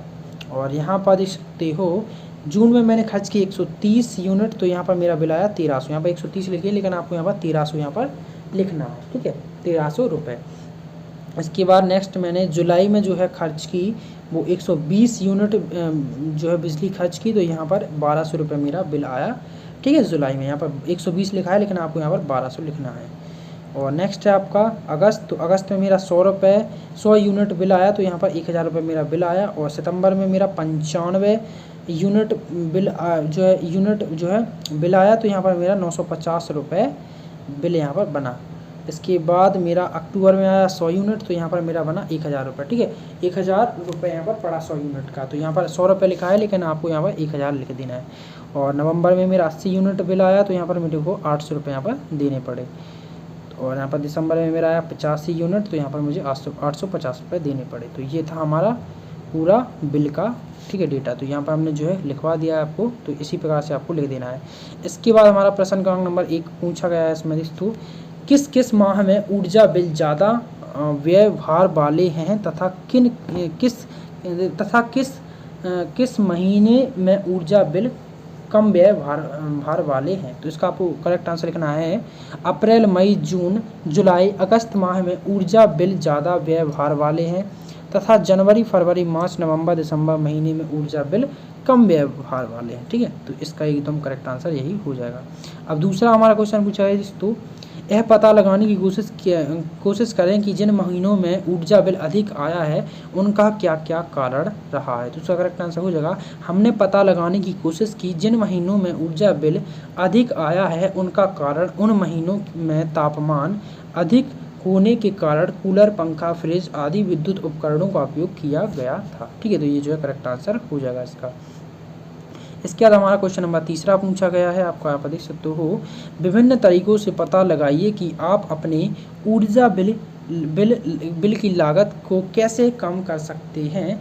ठीक है, कैसे कम कर सकते हैं, तो उसका आपको एकदम करेक्ट आंसर लिखना है। ऊर्जा बिल की लागत को निम्नलिखित प्रकार से कम कर सकते हैं। पहला आपको लिखना है घरों में एलईडी बल्ब का उपयोग करके, कारण पहला कारण लिखना है। दूसरा कारण आपको लिखना है घरों से बाहर जाते समय बल्ब को चालू न रखें। तीसरा पॉइंट आपको लिखना है लाल जलने वाले बल्बों का उपयोग ना करें। और चौथा पॉइंट आपको लिखना है दिन में बल्बों का उपयोग ना करें। पांचवा आपको लिखना है अधिक वाट वाले बल्ब का उपयोग ना करके। और छठवां पॉइंट आपको लिखना है जहां आवश्यकता हो वहीं बल्ब दोस्तों चालू रखकर, ठीक है, चालू रखिए। आपको यहाँ पर रख का लिखा है लेकिन आपको रखिए लिखना है। ठीक है, तो ये भी हो जाएगा हमारा प्रश्न क्रमांक नंबर तीसरा भी कंप्लीट। अब हम चलते हैं प्रश्न क्रमांक नंबर चौथे की तरफ। प्रश्न क्रमांक नंबर चौथे में पूछा है तो विद्युत ऊर्जा प्राप्त करने के लिए अन्य स्रोतों के नाम लिखिए। तो सबसे पहले आपको लिखना है सौर ऊर्जा, दूसरा लिखना है जल ऊर्जा, तीसरे में लिखना है ऊर्जा वायु, चौथे में लिखना है आबादी ऊर्जा, पाँचवें में लिखना है जलवायु और छठे में लिखना है बायोमास ऊर्जा। और यहाँ पर आपको इसका उत्तर थोड़ा और लिखना है, इसका आपको करेक्ट आंसर लिखना है विद्युत ऊर्जा प्राप्त करने के लिए अन्य स्रोतों के नाम गैर दोस्तों पारंपरिक ऊर्जा स्रोत, ऊर्जा, पवन ऊर्जा, बायोमास, जियो थर्मल और दोस्तों प्रकृति गैस, कोयला, पवन ऊर्जा, जल विद्युत ऊर्जा, पानी और भूतापीय ऊर्जा, सौर ऊर्जा, नाभिकीय ऊर्जा आदि। ये इसका जो है करेक्ट आंसर आपको लिख देना है। इसके बाद पांचवा क्वेश्चन आपका इसमें पूछा गया है, तो इसको भी हम जल्दी से कंप्लीट करवाते हैं। तो चलिए गाइस, इसका भी हम एकदम करेक्ट आंसर बताते हैं। तो क्वेश्चन नंबर पांचवा पूछा इस तो ऊर्जा खपत कम करने के लिए आप सामान्य बल्ब का प्रयोग करके या एलईडी बल्ब का अपने विचार व्यक्त कीजिए। ऊर्जा खपत कम करने के लिए आप सामान्य बल्ब का प्रयोग करेंगे या एलईडी बल्ब का, अपने विचार व्यक्त कीजिए। तो इसका करेक्ट आंसर हो जाएगा ऊर्जा खपत कम करने के लिए सामान्य बल्ब का उपयोग नहीं करेंगे, हम एलईडी बल्ब का प्रयोग करेंगे, क्योंकि सामान्य बल्ब में विद्युत खपत अधिक होती है लेकिन एलईडी बल्ब में विद्युत खपत कम होती है। तो इसका ये करेक्ट आंसर हो जाएगा। इसके बाद छठवां हमारा क्वेश्चन यहाँ पर पूछा गया, देख सकते हो, ऊर्जा बचत के उपाय को दर्शाते हुए पोस्टर तैयार कीजिए। तो यहाँ पर सबसे पहले आपको यहाँ पर ऊर्जा बचत के उपाय आपको यहाँ पर लिखना है। ठीक है, उपायों को यहाँ पर लिखना है। तो सबसे पहला उपाय लिखना है बिजली का उपयोग कम करें। दूसरा उपाय लिखना है ऊर्जा बचाने वाले बल्बों का प्रयोग करें। तीसरा आपको पॉइंट लिखना है इसको प्राकृतिक रोशनी का प्रयोग करें। और चौथा है घरों को प्राकृतिक रूप से इसको वातानुकूलित बनाएं। और पांचवा है आपका एलईडी बल्ब का प्रयोग करें। और विद्युत आपको जो है चित्र बनाना था, ठीक है, पोस्टर तैयार करना था विद्युत संचरण का। तो इस प्रकार से आपको जो है कर देना है इसका पोस्टर तैयार, जो मैंने यहाँ पर किया है इसी प्रकार से आपको कर देना है। तो ये भी जो हमारा कंप्लीट हो जाएगा। अब आ चुका है हमारा प्रोजेक्ट कार्ड नंबर 24, ठीक है, यानी कि 24। तो इसको भी हम जल्दी से कंप्लीट करवाते हैं। तो इसमें आपको मैप दिख रहा होगा, प्रोजेक्ट कार्ड नंबर 24 में। तो ये जो आपको क्लियर समझ में नहीं आ रहा होगा, लेकिन मैं आपको डायरेक्ट यहाँ पर आंसर इसकी जो है लिखवाना स्टार्ट करता हूँ। आप लोग बस वीडियो में बने रहिए, जल्दी से वीडियो को लाइक करके चैनल को आप लोग बस सब्सक्राइब गाइस यहाँ पर कर लीजिएगा। तो इसमें यहाँ पर आपको मैप इसको छोड़ दीजिएगा, डायरेक्ट मैं आपको आंसर यहाँ पर लिखवाना स्टार्ट करता हूँ। यहाँ पर दिया गया, तो ऊपर दिए गए चित्र को ध्यान से देखिए, चित्र देखकर नीचे दिए गए बिंदुओं से संबंधित जानकारी खोजकर लिखिए। यहाँ पर तो इस चित्र देखने को हमें दिया गया, लेकिन वो देखने लायक है ही नहीं, क्योंकि उसमें जो है क्लियर कुछ भी यहाँ पर दिख ही नहीं रहा है। ठीक है, ये जो है नाम वगैरह देखने लायक यहाँ पर नहीं है। तो इंडिया का मैप मैं आपको अभी बेहतरीन तरीके से दिखाऊंगा, एकदम क्लियर और साफ़, और सारी जो है नदियों के नाम यहाँ पर जो हाइड है वो भी मैं आपको यहाँ पर अच्छे तरीके से दिखाऊंगा, इंडिया का बेहतरीन तरीके से मैप। ठीक है, तो वीडियो में बनी रहिए, आप लोग सारी चीज़ें यहाँ पर आपको मिलने वाली है। तो वीडियो में बनी रहिए, जल्दी से वीडियो को लाइक करके चैनल को सब्सक्राइब यहाँ पर कर लीजिए। जिसमें हमारा पहला क्वेश्चन पूछा है, तो गंगा नदी की सहायक नदियों के नाम लिखिए। तो इसका आपको करेक्ट आंसर लिखना है गंगा नदी की सहायक नदियाँ यमुना, महानदी, सोना नदी, कोसी नदी आदि। ठीक है, ये सारी चीज़ें हैं, इसका एकदम करेक्ट आंसर हो जाएगा। इसका दूसरा क्वेश्चन आपका पूछा है तो दक्षिण भारत की सबसे बड़ी नदी है, तो इसका करेक्ट आंसर हो जाएगा दक्षिण भारत की सबसे बड़ी नदी गोदावरी नदी है, इसका एकदम करेक्ट आंसर हो जाएगा। इसका तीसरा क्वेश्चन पूछा है तो यहाँ पर छोटा नागपुर का पठार देश के किस भाग में फैला है, तो इसका करेक्ट आंसर हो जाएगा छोटा नागपुर का पठार झारखंड, पश्चिम बंगाल के भागों में फैला है। इसका चौथा क्वेश्चन पूछा तो कौन सी नदियाँ बंगाल की खाड़ी से मिलती हैं, इसका करेक्ट आंसर हो जाएगा गंगा नदी एवं उसकी सहायक नदियाँ बंगाल की खाड़ी में मिलती हैं। इसके बाद हमारा पांचवा क्वेश्चन पूछे तो पूर्व से पश्चिम दिशा की ओर बहने वाली नदियों के नाम लिखिए, तो इसका करेक्ट आंसर हो जाएगा नर्मदा नदी, ताप्ती नदी और महानदी। ठीक है, इसका एकदम करेक्ट आंसर हो जाएगा। इसका छठवां क्वेश्चन पूछे तो नर्मदा नदी किन दो पर्वतमालाओं के बीच प्रभावित होती है, तो इसका करेक्ट आंसर है सतपुड़ा पर्वत श्रेणी और विंध्य पर्वत श्रेणी। इसके बाद सातवां क्वेश्चन पूछा है तो नागा पहाड़ियों देश के किस भाग में फैली, इसका करेक्ट आंसर नागा पहाड़ियाँ भारत और म्यांमार की सीमा तक फैली हैं। इसके बाद आठवां क्वेश्चन आपका पूछा गया है हिमालय पर्वतमाला का विस्तार भारत के किन किन राज्यों में है, जिसका करेक्ट आंसर है असम, मणिपुर, मिजोरम, नागालैंड, अरुणाचल प्रदेश आदि राज्यों तक फैला है। इसके बाद नौवां क्वेश्चन आपका पूछे तो अरावली पर्वत श्रृंखला का विस्तार किस राज्य में है, तो इसका करेक्ट आंसर है हरियाणा, गुजरात, पंजाब, राजस्थान आदि। इसका 10वां क्वेश्चन आपका पूछा तो हिमालय पर्वत की प्रमुख चोटियों के नाम लिखिए, इसका करेक्ट आंसर है कंचनजंगा, केटू, इसको नंदा देवी और इसका हो जाएगा सागर माथा, हिमालय आदि। इसके बाद 11वां क्वेश्चन आपका पूछा गया है, देख सकते हो भारत का रेखा मानचित्र बनाकर उसमें गंगा व गोदावरी नदी को प्रवाह क्षेत्र को दर्शाइए। तो यहाँ पर आपको एक मैप बनाना है, ठीक है, इंडिया का, और उसमें जो है गंगा नदी और गोदावरी नदी के प्रवाह क्षेत्र को दर्शाना है। तो कैसे दर्शाना है, चलिएगा इसको भी मैं जल्दी से आपको बताता हूँ। ठीक है, तो यहाँ पर आपको एक मैप दिखाई दे रहा होगा जो कि यहाँ पर तो गंगा नदी यहाँ से लेकर यहाँ तक ये जो बंगाल की खाड़ियों में यहाँ पर मिल जाती है। तो इसी प्रकार से आपको वहाँ पर दर्शा देना, ठीक है, गंगा नदी को यहाँ से लेकर यहाँ तक ये जो है गंगा नदी को आपको दर्शा देना है। और अब बारी है गोदावरी नदी को कहाँ से दर्शाना है, तो गोदावरी नदी को भी यहाँ पर देख लीजिए।